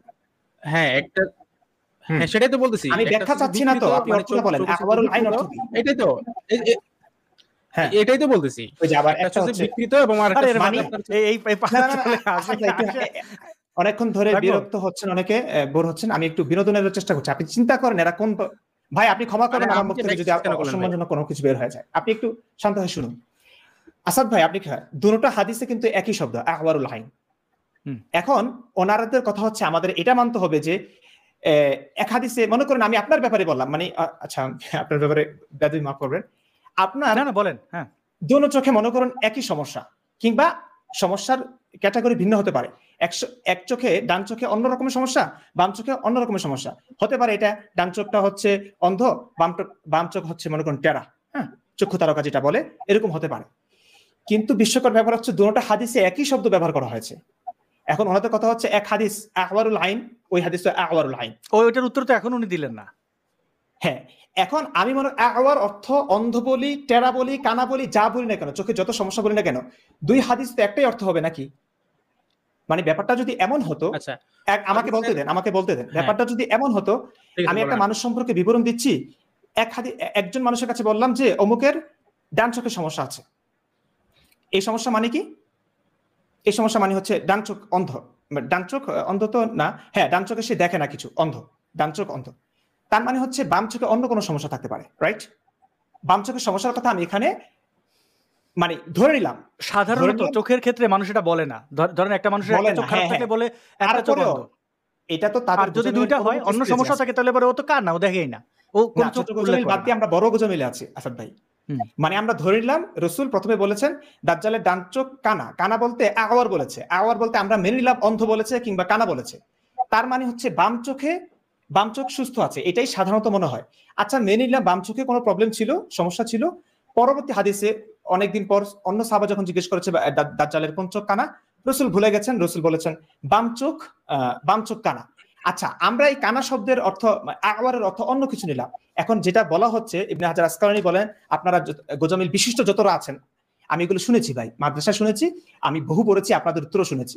কি বলে যে আওয়ারুল আইনের শিমাল আইন, মানে ডান চোখের ব্যাপারে যেটা বলা হচ্ছে আওয়ারুল আইন, এটা হচ্ছে কানা অথবা অন্ধ। আর অন্য হাদিসে যেটা বাম চোখের কথা বলা হয়েছে, সেখানে আওয়ার দিয়ে আমরা অন্য একটা উদ্দেশ্য নেব। আপনি চিন্তা করেন, শব্দ এক কিন্তু দুই হাদিসে আমাদের ভিন্ন রকমের অর্থ নিতে হবে। এটা কে মানবে ভাই? মানে একজনের ব্যাপারে আমি বললাম যে তার ডান চোখের সমস্যা, অন্য একটা সময় বললাম তার বাম চোখের সমস্যা। সমস্যা মানে কি ভাই? একটু শুনেন, ডান চোখের সমস্যা মানে কি? বাম চোখের সমস্যা ছাড়া যদি দু চোখের সমস্যা হতো, তাহলে রাসূল বলতেন যে তার দাজ্জালের দু চোখের সমস্যা আছে, ব্যাস। কথা হ্যাঁ, এখন আমি বলবো। আচ্ছা, প্রথম কথা হচ্ছে যে একটা শব্দের একাধিক অর্থ থাকে, এবং এই আপনি যে শব্দটার কথা বলছেন, এই শব্দের যে একাধিক অর্থ আছে, যেটা কিন্তু স্কলারদের থেকে পাওয়া যায়, ডিকশনারিতে আমরা পাই। এখন এটাই বললাম, একটা শব্দের যেটাই অর্থ হোক না কেন। কথা বলেন, আমাকে একটু কথা বলতে দেন। হ্যাঁ, আমাকে একটু কথা বলতে দেন। আপনি তো অনেকক্ষণ বললেন, আমাকে 1 মিনিট হলো মধ্যে বলতে দেন অন্তত। আমি যদি আপনার সাথে আপনার পয়েন্টটা শুধু আমি মেনেও নেই, হ্যাঁ, আমি তর্কের খাতিরে কিছু সময়ের জন্য আপনার পয়েন্টটা মেনে নিলাম যে ওই একই শব্দ দুই হাদিসের মধ্যে একই শব্দ ব্যবহার করেছে, তাহলে আমি কেন দুই জায়গায় দুই রকম অর্থ ধরবো? এখন এরপরও আমরা যেটা দেখতে পাই, যেটা হচ্ছে রাসূল সাল্লাল্লাহু আলাইহি ওয়াসাল্লাম এক হাদিসে ডান চোখের কথা বলছে, আর এক হাদিসে বাম চোখের কথা বলছে। তাহলে কন্ট্রাডিকশনটা কিভাবে হয়? কারণ কন্ট্রাডিকশন হতে হলে ল অফ নন কন্ট্রাডিকশনকে ফলো করতে হবে। তো ল অফ নন কন্ট্রাডিকশনকে কেমনে ফলো করছে আমাকে একটু বুঝে দেন এটা। আচ্ছা, মানে আমাকে বলছেন আপনি? না ভাই, শান্ত ভাই, একটা জিনিস বোঝেন। আমি আপনাকে বিনয়ের সাথে বলি, আপনি বাংলা বোঝেন না? কি কন্ট্রাডিক্ট করে?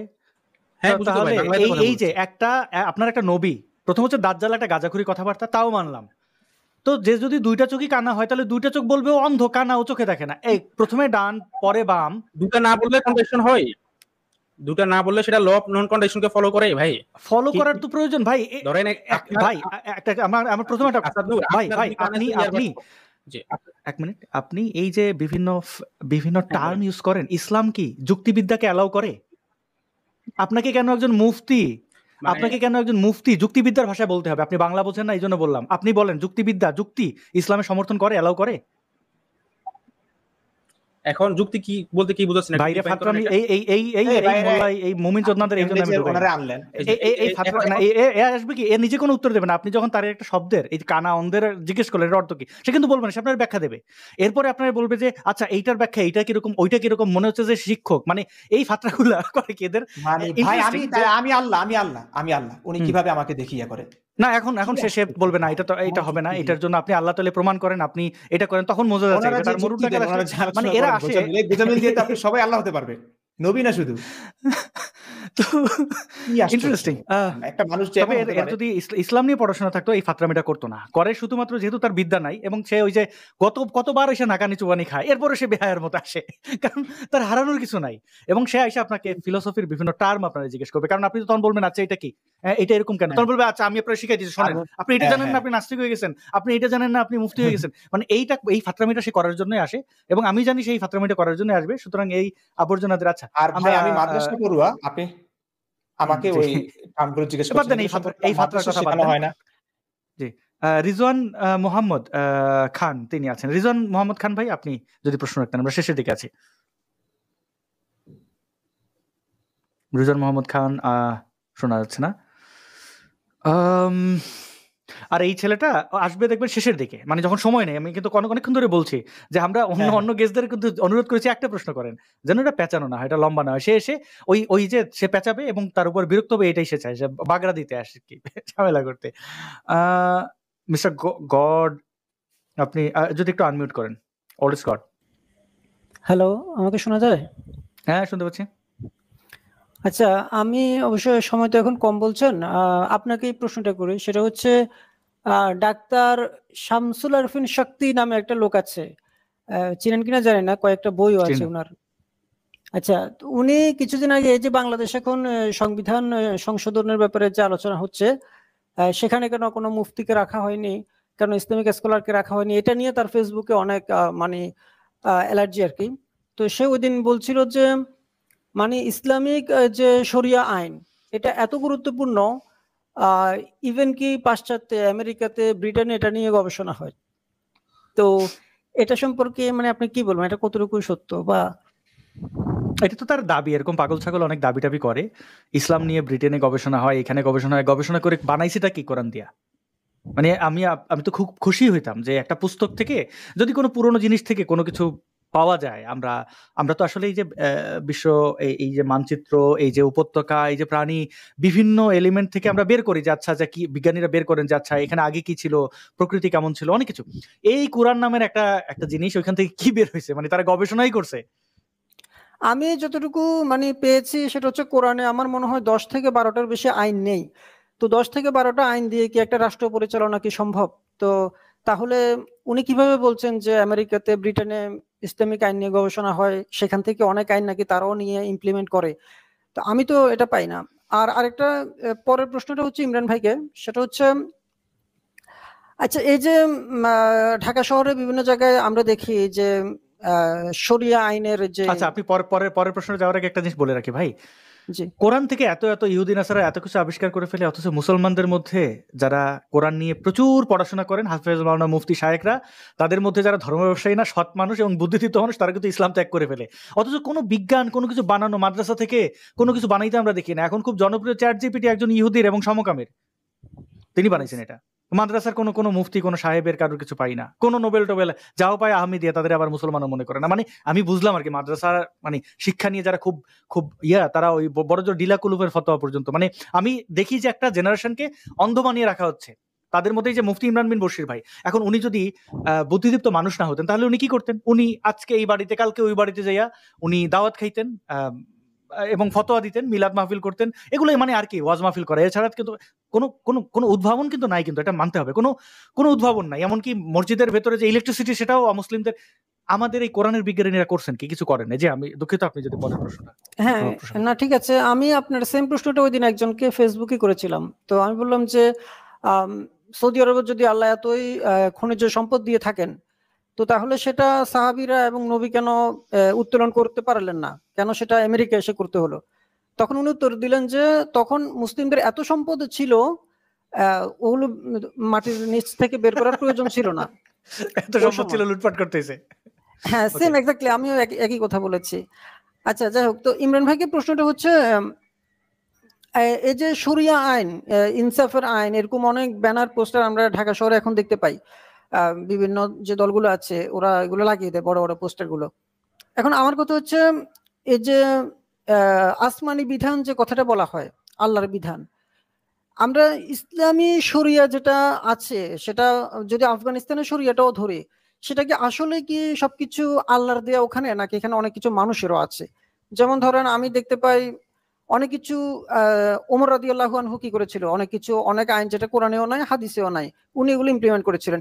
এভাবে হতে হতে একেবারে মনে করেন যে আমরা জানি কি ফতুয়ায়ে আকবর, ওইটা কি কোনো কোরআন ওনা হাদিসও না, ওখানে কিন্তু অনেক ধরনের ফতুয়া আছে যেগুলো অনেক ইসলামী আইন বা ইসলামিক দেশে এগুলোকে বাস্তবায়ন করা হয়। তো এই ক্ষেত্রে তাহলে এটাকে আমরা কিভাবে বলতে পারি যে শরিয়া আইন আল্লাহর আইন? এটাও তো ধরতে গেলে এটাও তো মানব রচিত আইন। আপনার কি মনে হয়?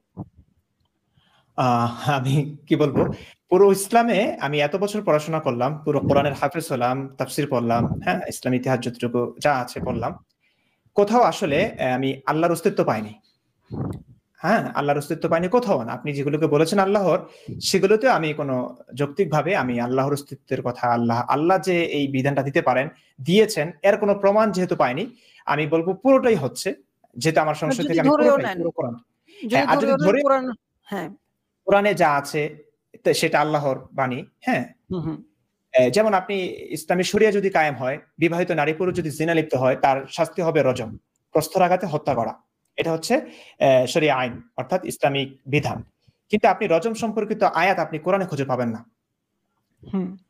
এটা নিয়ে অনেক কথা আছে, কারণ রজম সম্পর্কিত আয়াত এবং বয়স্ক লোকেরও দশঢোক দুধপান সম্পর্কিত আয়াত নাজিল হয়েছিল।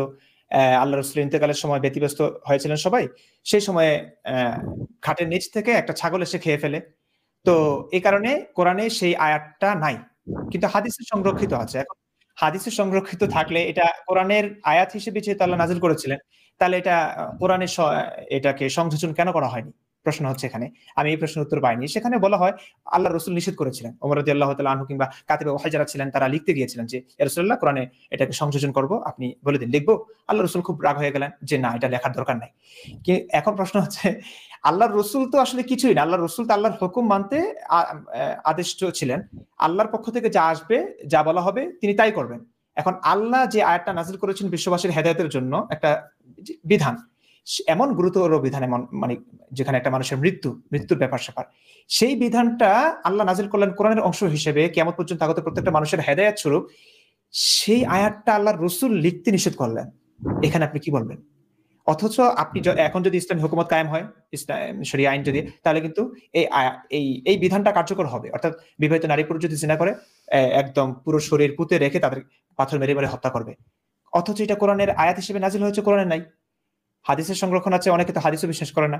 হাদিসের সংরক্ষণ থাকবে কেন? হাদিসে থাকলেই বা কি? কোরআনের আয়াত হিসেবে নাজিল হয়েছে, কোরআনে নাই কেন? এটা আল্লাহ রসুলই বা কেন নিষেধ করলেন? তো আসলে কি বলবো, মানে প্রশ্ন যদি তৈরি করতে শিখেন, প্রশ্ন যদি করতে শিখে যান, তাহলে দেখবেন যে কিছুই থাকে না, কিছুই ঠিকছে না, সবটাই হচ্ছে মানুষের গড়া। এক্স্যাক্টলি। তো এটাকে আমি এটা অনেক আগে থেকে নিজেকে প্রশ্ন করছিলাম যে মানব রচিত বিধান হচ্ছে হারাম, তাগুতের বিধান, কিন্তু আল্লাহর বিধান বাস্তবায়ন করতে হবে। আল্লাহর বিধানটা আসলে কি? সেখানে কয়টা আইন আছে, কতটুকু আইন আছে? একটা রাষ্ট্র চালাতে গেলে তো অনেক আইন লাগে। যেমন আপনি যদি সৌদি আরবের দিকে তাকান, সৌদি আরবে কিন্তু যারা রাষ্ট্র পরিচালনা করে এরা সবাই জেনারেল শিক্ষিত। মুফতি যারা আছে ফতুয়া দেয়, এরাও কিন্তু পিএইচডি ডিগ্রি করা, মানে কোথায় থেকে? জেনারেল লাইন থেকে। তো তাহলে শরিয়া আইন বা আল্লাহর আইন যদি হয়, তাহলে তো তারা শুধু কোরআন এবং হাদিসের যারা দক্ষ তাদেরকে দিয়ে হবে। কিন্তু ওখানে শুধু কোরআন আর হাদিসে দক্ষ হলে হয় না, আপনাকে তাদের কোনো রাষ্ট্রবিজ্ঞানে ডিগ্রি থাকতে হয়। তাহলে আমি উত্তরটা খুঁজে পাচ্ছি না। তাহলে ইসলাম কিভাবে সার্বজনীন হয়, কিভাবে পূর্ণাঙ্গ হয়? এটা তো পূর্ণাঙ্গ আমি পাচ্ছি না। ইসলাম আমিও তো পাচ্ছি না। এখন আমি আল্লাহ রসুলের যুগে তো একটা টয়লেটও ছিল না, তো আমি কি বলবো? আমি যখন আবিষ্কার করে ফেলে ইহুদি খ্রিস্টানরা, নাস্তিকরা, তখনই বলে যে কোরআনে নাকি এটা ছিল।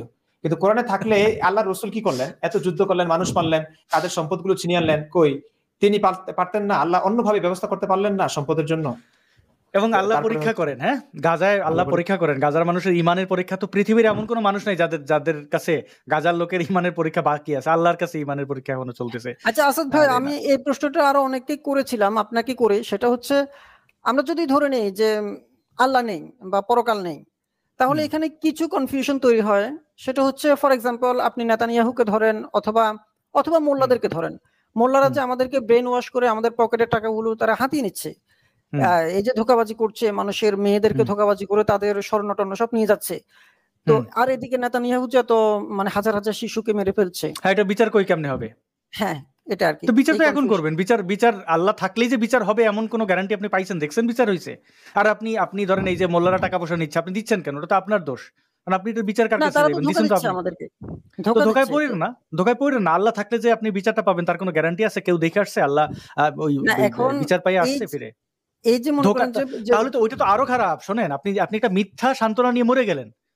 একটা লোক এখানে ধর্ষণ করলো, আরামসে ধর্ষণ করলো, 100টা ধর্ষণ করে সে মারা গেল, আপনিও মারা গেলেন। আপনি মারা যাওয়ার সময় ভাবলেন হালার পুত, তুই তো মারা গেছিস, তোরে তো আল্লাহ এখন পেদাইতেছে। আসলে তো কিছুই হয় নাই। তাহলে এই মিথ্যা সান্ত্বনা নিয়ে মরতেছেন কেন? তার চেয়ে ভালো আপনি যদি দেখেন আল্লাহ এইগুলা নাই, ভুংবাং, আপনি তারে শাস্তি দিতে পারেন নাই, আপনি চেষ্টা করেছেন, আপনার মনে একটা সান্ত্বনা থাকবে সৎভাবে যে আমি চেষ্টা করেছি, তাকে আমি ধরতে পারিনি। আমি তো অনেক অপরাধীকে জীবনে অনেকবার শাস্তি দিতে পারিনি, তাতে কি হয়েছে? তাতে কি আমার জীবন ব্যর্থ হয়ে গেছে?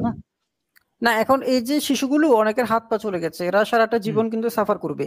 তো এই যে তারা তো নেতানিয়াহুকে কিছু করতে পারছে না। ওই শিশুগুলোর জন্য দায়ী তো নেতানিয়াহুর চেয়ে বড় দায়ী হামাস। সেই শিশুগুলো বড় হয়ে হামাসদের মতো সন্ত্রাসীদের নির্মূল করবে।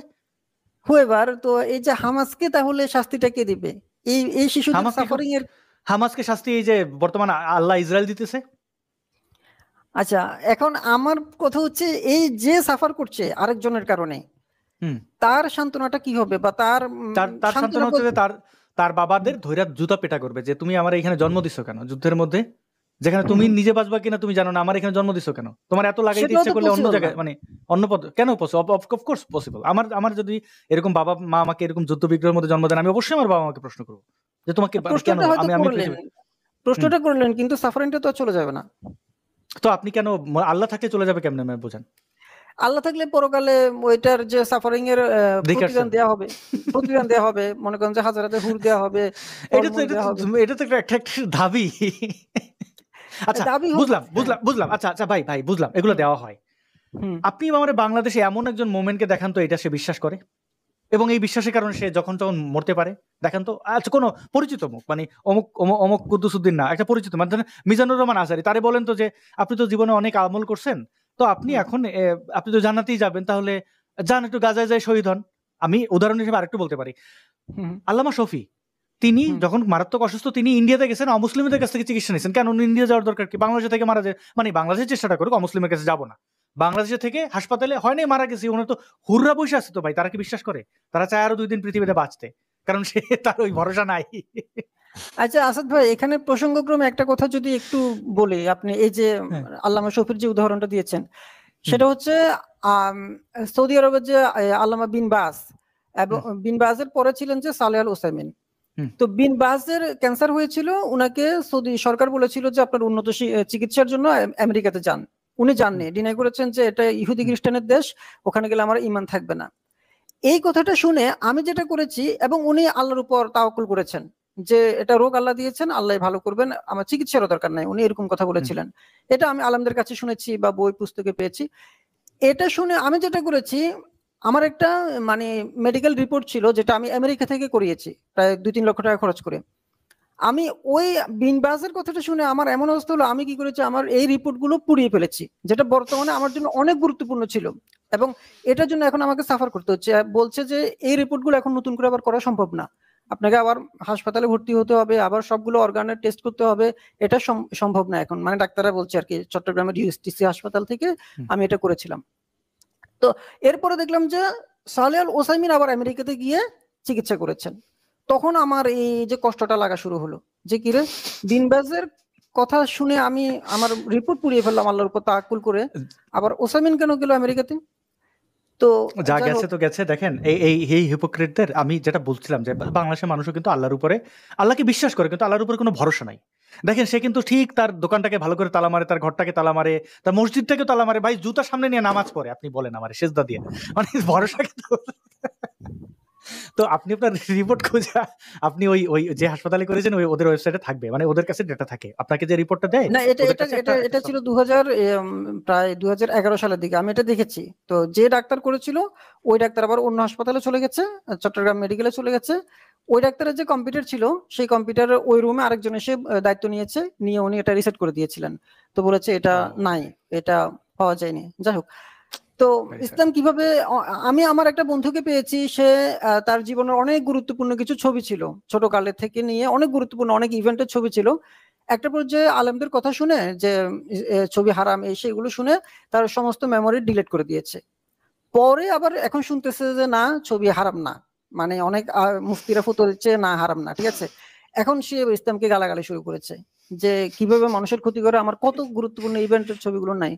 আচ্ছা যাই হোক, এখন আসাদ ভাই আমি এটার উত্তর কিন্তু আসলে পাইনি। আপনি যেটা বলেছেন আর কি, ওই যে পরকালের যে গুরুত্বটা, এটাকে দুই ভাবে দেখা যায়।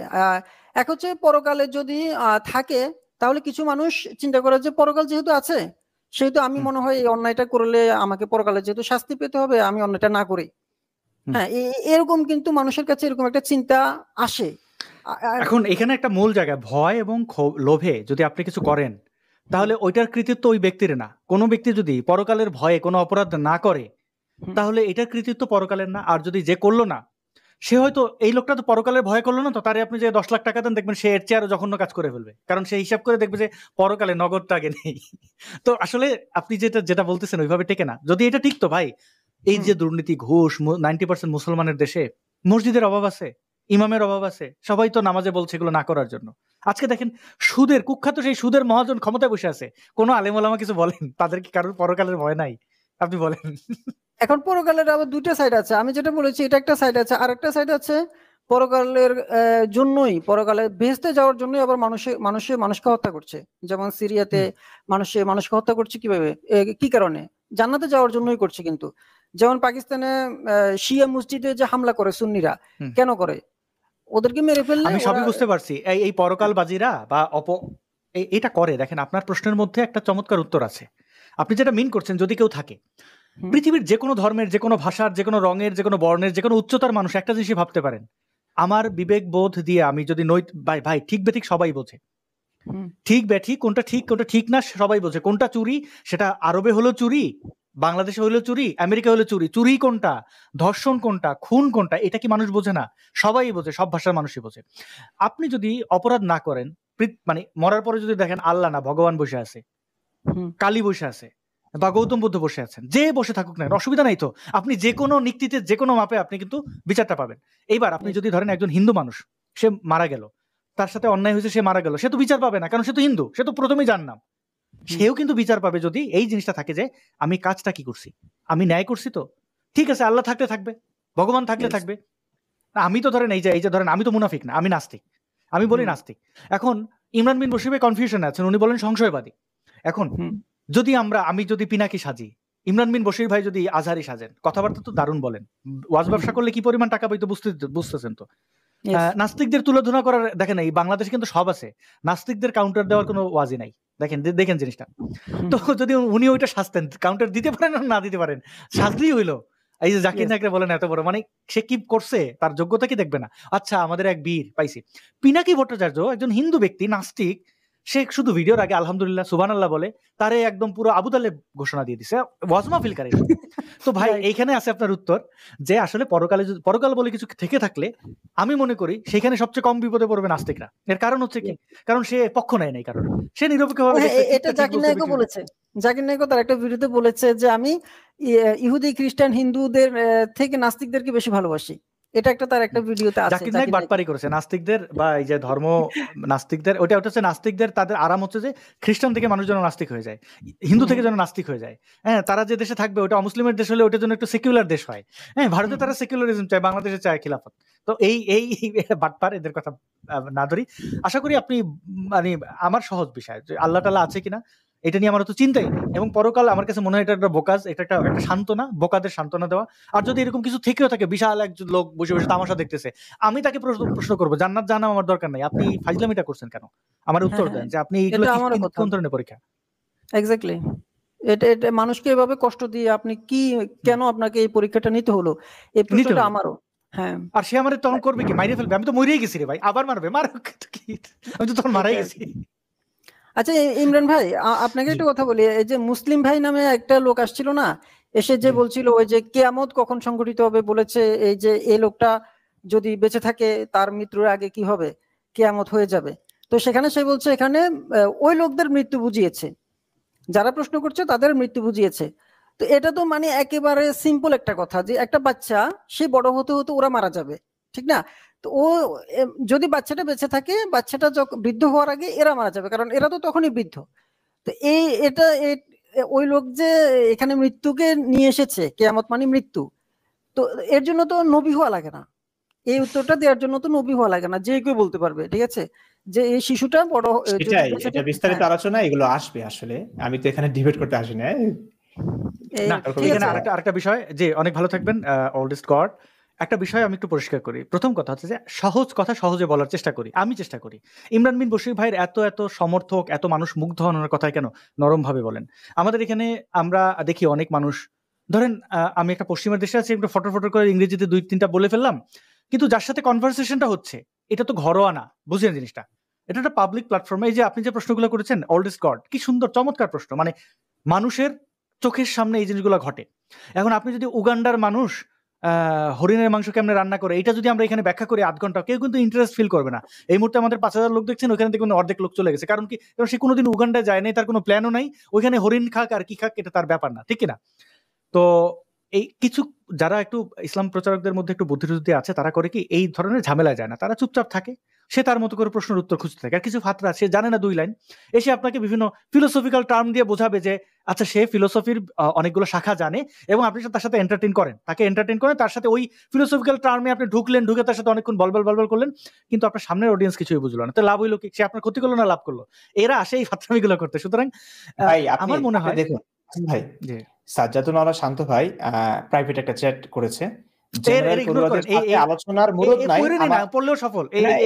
আপনি চিন্তা করেন কমন সেন্সের কতটা অভাব। আমি আবার আলেমদের চ্যালেঞ্জ করেন কোন মুখে? আচ্ছা, আমি একজন আলেম হয়ে আলেমদের সঙ্গেই তো কথা বলবো, মানে ওনার এটা আপনার কাছে কি মনে হয়? আমারও ভুল হতে পারে। মূর্খের সাথে এই জন্য বলে না প্রবাদ আছে, তর্কে যেতে নাই, মূর্খ আপনাকে তার ক্যাটাগরিতে নামায় নেবে। ও আসছে ফাইজলামি করতে এবং একটা বেহায়া ছেলে মানুষকে দেখাইলাম।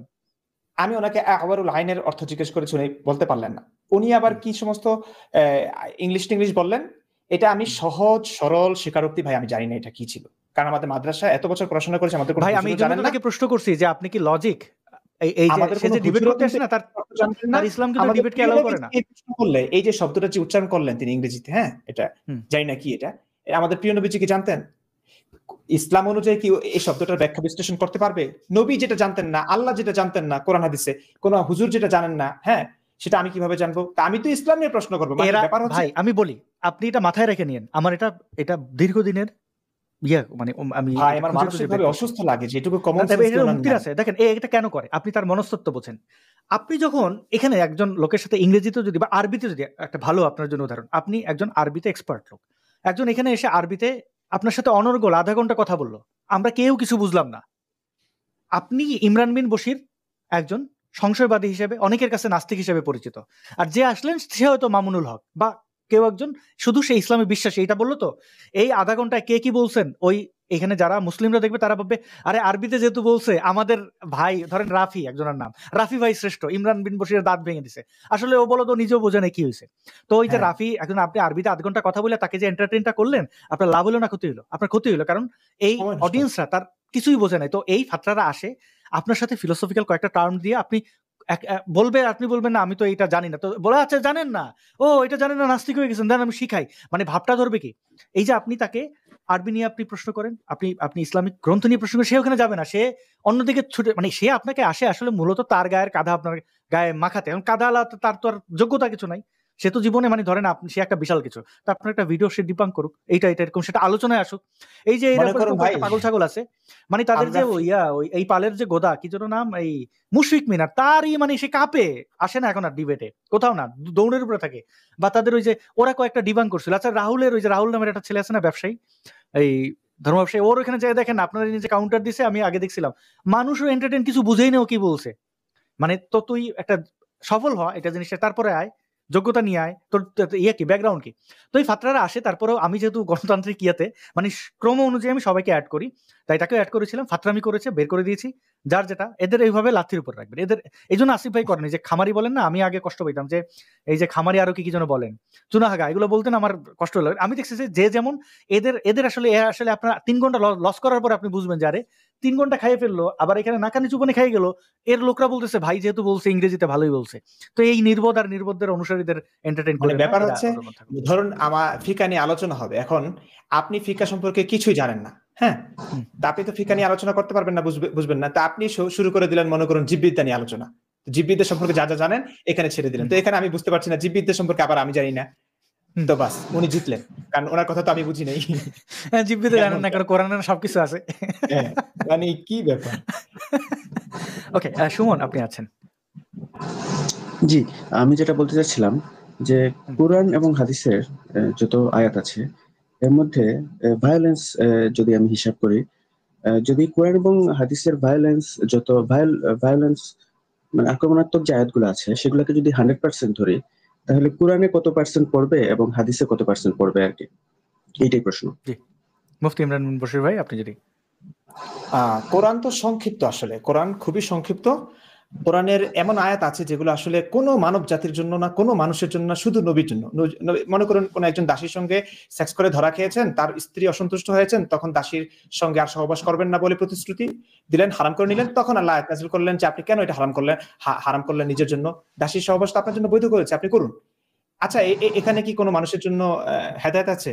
কিছু নাই। তো আপনি 5 ওয়াক্ত নামাজ, যেটা আমি কিছুদিন আগে একটা ভিডিও বানিয়েছিলাম, অনেকের কাছে প্রশ্ন করেছিলাম, 5 ওয়াক্ত নামাজের কোন পদ্ধতির কথা কোরআনে নাই। কোরআনে আকিমুস সালাহ মানে নামাজ কায়েম করার কথা 82 বার বলা হয়েছে সংক্ষিপ্ত আকারে, কিন্তু 82 বার বলার দরকার ছিল না। আপনি এতবার 82 বার না বলে আপনি একবার নামাজের পদ্ধতি সম্পর্কে বলে দেন, নইলে তো আমাদের এখনো পর্যন্ত কামড়াকামড়ি হচ্ছে, এখনো পর্যন্ত কাদা ছোড়াছুড়ি হচ্ছে যে নামাজের পদ্ধতি, বিতির নামাজ 3 রাকাত না 1 রাকাত, এটা নিয়ে একতলাফ আছে, মতনৈক্য আছে। নামাজের পদ্ধতি নিয়ে হাত কোথায় রাখবে এটা নিয়ে ইখতিলাফ আছে, মতনৈক্য আছে, এখনো আলেমরা ডিবেট করছে, সমাধানে পৌঁছতে পারছে না। 1450 বছর হয়ে গেল, এখনো মানুষ জানছে না তারাবি নামাজ কি 20 রাকাত নাকি 8 রাকাত নাকি 10 রাকাত, এটা নিয়ে এখনো বিতর্ক হচ্ছে, কোনো সমাধানে পৌঁছতে পারছে না। তো এই আলেমরা 1450 বছর ধরে কি করছে, সমাধান নাই কেন? তার মানে হচ্ছে কোরআনে যেটা সবচেয়ে গুরুত্বপূর্ণ সেখানে কোনো আলোচনা নাই। এবং হাদিসও কি একরকম আছে? না, হাদিসে নানান রকমের বক্তব্য, কোনো কিছুতেই সমাধান স্পষ্ট না। এই কারণেই তো মুসলিমরা শত দলে বিভক্ত হয়ে পড়েছে।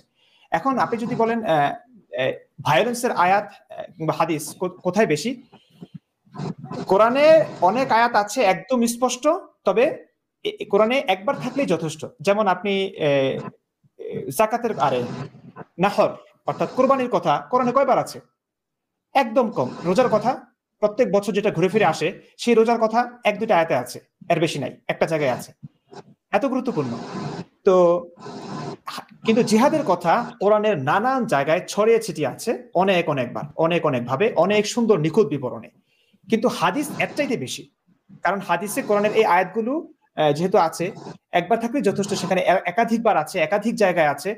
তো এগুলো তো সাহাবে কেরাম আমল করেছেন, তো এই তাদের আমল, কোন যুদ্ধ করেছেন, কোন যুদ্ধ করতে গিয়ে আবার রসুল কোন একটা আয়াত, কোন একটা হাদিস ডেলিভারি দিলেন, তো এগুলো তো কোরআনে সংযোজিত হয়নি, এগুলো তো হাদিস হিসেবে আছে। তো হাদিসে অনেক বেশি, স্বাভাবিকভাবে হাদিসে বেশি থাকবে, কারণ ব্যাখ্যা গ্রন্থ, কোরআনের ব্যাখ্যা গ্রন্থ বলা হয় হাদিসকে।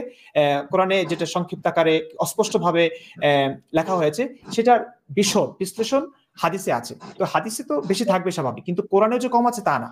তবে কম্পেয়ার করলে হাদিসে আরো অনেক বেশি ব্যাখ্যা বিশ্লেষণ সহ, কারণ হাদিসে কোরআনে বলা হয়েছে জিহাদ করতে, হাদিসে আছে যে রসুল কেমনে মানুষ মেরেছেন, কেমনে ধোঁকা দিয়ে, প্রতারণা করে, কোন কৌশল অবলম্বন করে মেরেছেন, সেগুলো কোরআনে আসে নাই, কারণ সেগুলো তো রসুলের আমল, সেগুলো হাদিসে এসছে, ইতিহাসে এসছে, সেগুলো কোরআনে নাই। তো কম্পেয়ার করলে হাদিসে বেশি। জি, তার মানে 37 কি বলা যেতে পারে? হ্যাঁ, আপনি যদি অন্যান্য বিধিবিধানের সঙ্গে তুলনা করেন, তাহলে বলতে পারে যে কোরআনে সবচেয়ে বেশি, অন্যান্য সমস্ত বিধানের চাইতে বেশি জিহাদটাকে প্রমোট করা হয়েছে, এটা বলতে, এটা নিঃসন্দেহে বলা যায়। জি ভাই, আমার শেষ কথাটা হচ্ছে কোনো কোয়েশ্চেন না, যে আপনার যে সাহস আর কি, সেটার মানে আমার মুখে বলার কোনো ইয়ে নাই আর কি, ভাষা নাই যে আপনি কতটুকু সাহসী আর কি। তো ওইটা একটু অ্যাপ্রিশিয়েট করতে চাচ্ছিলাম আর কি, যে আপনি অনেক সাহসী। ভাই, আমি সাহস বলতে ইসলাম দিয়েছি। ইসলাম যেমন একটা সময় অন্যকে মারতে বলেছে, আমি সেই মারার সাহসী ছিলাম। এখন আমার কাছে ইসলামটা অস্পষ্ট মনে হচ্ছে, ধোঁয়াশা মনে হচ্ছে, মিথ্যা মনে হচ্ছে, তো আমি এখন এটার জন্য লড়াই করছি। আবার যখন ইসলাম কেউ যদি সদুত্তর দেয়, তাহলে আবার ইসলামের জন্য মনে করে আপনাদেরকে মারতে দিতে করবো না, যদি একটা সত্য বলে। আমি এমন, যেটা আমার কাছে সত্য, আমি সত্যের জন্য জীবন দিতে প্রস্তুত আছি। আমি মনে করি আসাদুল ভাইয়ের ক্ষেত্রেও সেটাই বলবো, যে আপনাদের কারেজ আসলেই মানে অ্যাপ্রিশিয়েটেবল আর কি, মানে এটা মুখে বলার মতো না আর কি। হ্যাঁ, মিথ্যার সঙ্গে অনেক ধন্যবাদ। আমরা এটা সত্য, ব্যক্তি জীবনে অনেক কষ্ট করি। যেমন আমি গতকাল এই যে আমি যেটা দেখাচ্ছিলাম একটা ঘটনা, যে যশোরের অভয়নগরে হিন্দুদের এত বাড়িঘর, 13 থেকে 20টি বাড়িঘর পুড়িয়ে দেওয়া হয়েছে, এত ক্ষয়ক্ষতি হয়েছে, একটা মিডিয়া বাংলাদেশে প্রকাশ করেনি। সর্বশেষ আজকে বিবিসি এটা করেছে। আমি কাল রাতে ঘুমাইনি, মানে অনেক 2 ঘন্টা ঘুমিয়ে আমি লাইভটা শোটা করছি। হ্যাঁ, এই শো শেষ করে আবার ঘুমাবো। তো আবার ইশতেহারে একটা মানে এই সমসাময়িক বিষয় নিয়ে ভিডিও, এই এখন দেখেন শুধু ধর্ম না, ধর্ম রাজনীতি একটার সাথে একটা ওতপ্রোতভাবে জড়িত, কিন্তু এগুলো তো আমাদের আবর্জনা, আমাদের এগুলো শোধ করতে হবে। দেখেন এই আজকের দিনে দেখেন মোল্লা ইউনুস, সে দেখেন এদের নিয়ে বৈঠক করেছে, যখন সবার কাছ থেকে ধরাটা খেয়েছে তখন এই মোল্লাদের সে বশ করেছে, মোল্লাদের আশ্রয় নিয়ে গেছে। সে ভাবছে যে মোল্লাদের দিয়ে সে জিতে যাবে। এবং দেখেন যে বাংলাদেশে সামরিক উপস্থিতির কথা ভাবছে চীন, মার্কিন সতর্কতা। দেখেন আমেরিকা তাদের সৈন্য পাঠায়, যেমন চীন পাঠাবে, আমার দেশটা হয়ে গেছে এখন প্লেগ্রাউন্ড। এই হচ্ছে ব্যাপার। দেখেন ধর্ম রাজনীতি একটার সাথে আরেকটার সাথে ওতপ্রোতভাবে জড়িত, এবং একজন সুনাগরিকের দায়িত্ব হচ্ছে যে সে নিজে ভালো থাকা না। আমি পশ্চিমের একটা দেশে আছি, আমি এই যে বলি এটা সময়, শনি রবিবার পার্টির দিন, বুঝছেন, মানে ধুমিয়া পার্টি করা, মেয়ে নিয়ে 2-4টা নিয়ে 5টা নিয়ে ঘুমিয়ে থাকা কোনো অসুবিধা না। কিন্তু এখন আমি আছি কত হাজার কিলোমিটার দূরে, আমি পার্টি না করে, এইগুলো না করে, আমি শুধুমাত্র অ্যাক্টিভিজমটা করি, কারণ আমি আমার দেশের মানুষ নিয়ে ভালো থাকতে চাই। এখন আমি তো আমার নিজে নিয়ে ভালো থাকতে পারি, জান্নাত তো আমার সামনে, হুরপরি তো সব এখানে। তো আমি কেন এই জায়গাগুলো বাদ দিয়ে আমি লাইভ শো করতেছি, এগুলো করতেছি, কারণ আমি আমার দেশের মানুষকে নিয়ে ভালো থাকতে চাই, সবাইকে নিয়ে ভালো থাকতে চাই। এটা হচ্ছে দায়িত্ব। কারণ এখন আপনি বলতে পারেন মানুষ আমাকে কি দিচ্ছে, আমি যে স্কুলে পড়ছি বা যে মাদ্রাসায় প্রথম ক্লাস 5 পর্যন্ত পড়েছি, সেটা তো আপনার এই কওমি মাদ্রাসা ছিল না, আলিয়া মাদ্রাসা। সেটা তো জনগণের অর্ধেক সরকার বেতন দিত। আবার যে স্কুলে পড়েছি, কলেজে পড়েছি, এই বেতনটা একজন কৃষকের কাছ থেকে এসেছে, এই বেতনটা একজন শ্রমিকের কাছ থেকে এসে। সবাই ট্যাক্স দেয়, একটা বিস্কুট যে কেনে সে ওই ট্যাক্স দিয়েই বিস্কুটটা কেনে। তো সবার এখানে অংশগ্রহণ আছে। এই মানুষগুলোর কাছে আমি ঋণী, আমার দেশের মানুষের কাছে ঋণী। ইমরান বিন বশির ভাই, তিনি মাদ্রাসায় পড়েছেন, তাকে যারা যারা সাহায্য করেছেন, যে শিক্ষকরা পড়িয়েছেন, সবার কাছে কিন্তু তার ঋণ রয়েছে। তো তিনি ঋণ পরিশোধ করছেন সবাইকে মুক্ত করার জন্য। এটাই তো দায়িত্ব, একটা সুনাগরিকের দায়িত্ব। কি জি জি ভাই, জীবন বাজি রেখে এবং এত কিছু স্যাক্রিফাইস করে মানে আপনারা যে কাজগুলো করছেন আসলে কমেন্ডেবল আর কি। মানে এটা আসলে মুখে ভাষার মানে মুখে আমি আসলে এটা এক্সপ্রেসই করতে পারবো না, যেটা আমি এতটা অ্যাপ্রিশিয়েট করি আর কি। আপনাকে অনেক ধন্যবাদ, আপনি বিষয়টা নোটিস করেছেন, অনেকটা নোটিসই করেন না। এনিওয়ে, আমি দর্শকদের শুধু শেষের দিকে এসে দর্শকদের শুধু সচেতনতার জন্য বলবো, দেখেন দর্শকরা মিলিয়ে কিন্তু আমাদের শক্তি। আমরা এখানে কাউকে টাকা দিই না, এখানে কাউকে ডেকে এনে শো থাকতে বলি না, এটার কোনো রিয়েলিটি শো না, কিছু না। আপনারা মিলে আমাদের শক্তি। এই যে ইমরান বিন বশির ভাই আমাদের মধ্যে সদ্য যুক্ত হয়েছেন, কিন্তু তার ভিডিওগুলো অনেক অনেক মানুষ দেখেন। আমি তো দেখি, খুব আমার মজা লাগে যে আমি যখন কথা বলা শুরু করেছিলাম 2-4 জন 5 জন 10 জন 500 100 1000 মানুষ, কিন্তু মুফতি ইমরান বিন বশির ভাইয়ের এক একটা ভিডিও দেখে 80,000 90,000 1 লাখ মানুষ দেখেন। আবার ওই যে ফলোয়ার নিয়ে এত এত মুশফিক মিনার, ওই মিজানুর রহমান আজহারি, তাদের ভিডিও দেখেন। এমনকি জাকির নায়কের সাথে আপনি ইমরান বিন বশিরের ভিডিও কম্পেয়ার করেন, দেখবেন জাকির নায়কের চেয়ে অনেক গুণ বেশি ভিডিও ভিউজ আছে ইমরান বিন বশির ভাই। এটাকে আমরা মনে করি, এই অডিয়েন্সদের আমি কৃতজ্ঞতা দিই, জানাই। এবং আপনাদের দায়িত্ব কি? আপনাদের দায়িত্ব হচ্ছে যে সত্য, আমরা যতটুকু বলছি আমাদের সাহসী বলি আপনারা থেমে যাবেন, আমরা সাহসী কিছুই না, সত্য কথাটা সত্যভাবে বলার চেষ্টা করছি, একটু আধুনিক ভাবে, এই যে ধরেন যেভাবে পারা যায় সংক্ষেপে করা। আপনারা এই বিষয়গুলো আপনাদের মধ্যে লালন করবেন। এই যে বিবিসির এই, আমার কোনো ভিডিও শেয়ার করার দরকার নাই, আপনি এই বিবিসির এই খবরটা আমি কমেন্টে দিয়ে দিলাম, এটা শেয়ার করেন। এখানে যশোরের অভয়নগরে হিন্দুদের উপরে নির্যাতন করা হয়েছে, এটা কিন্তু ধর্মীয় সেন্টিমেন্ট থেকে।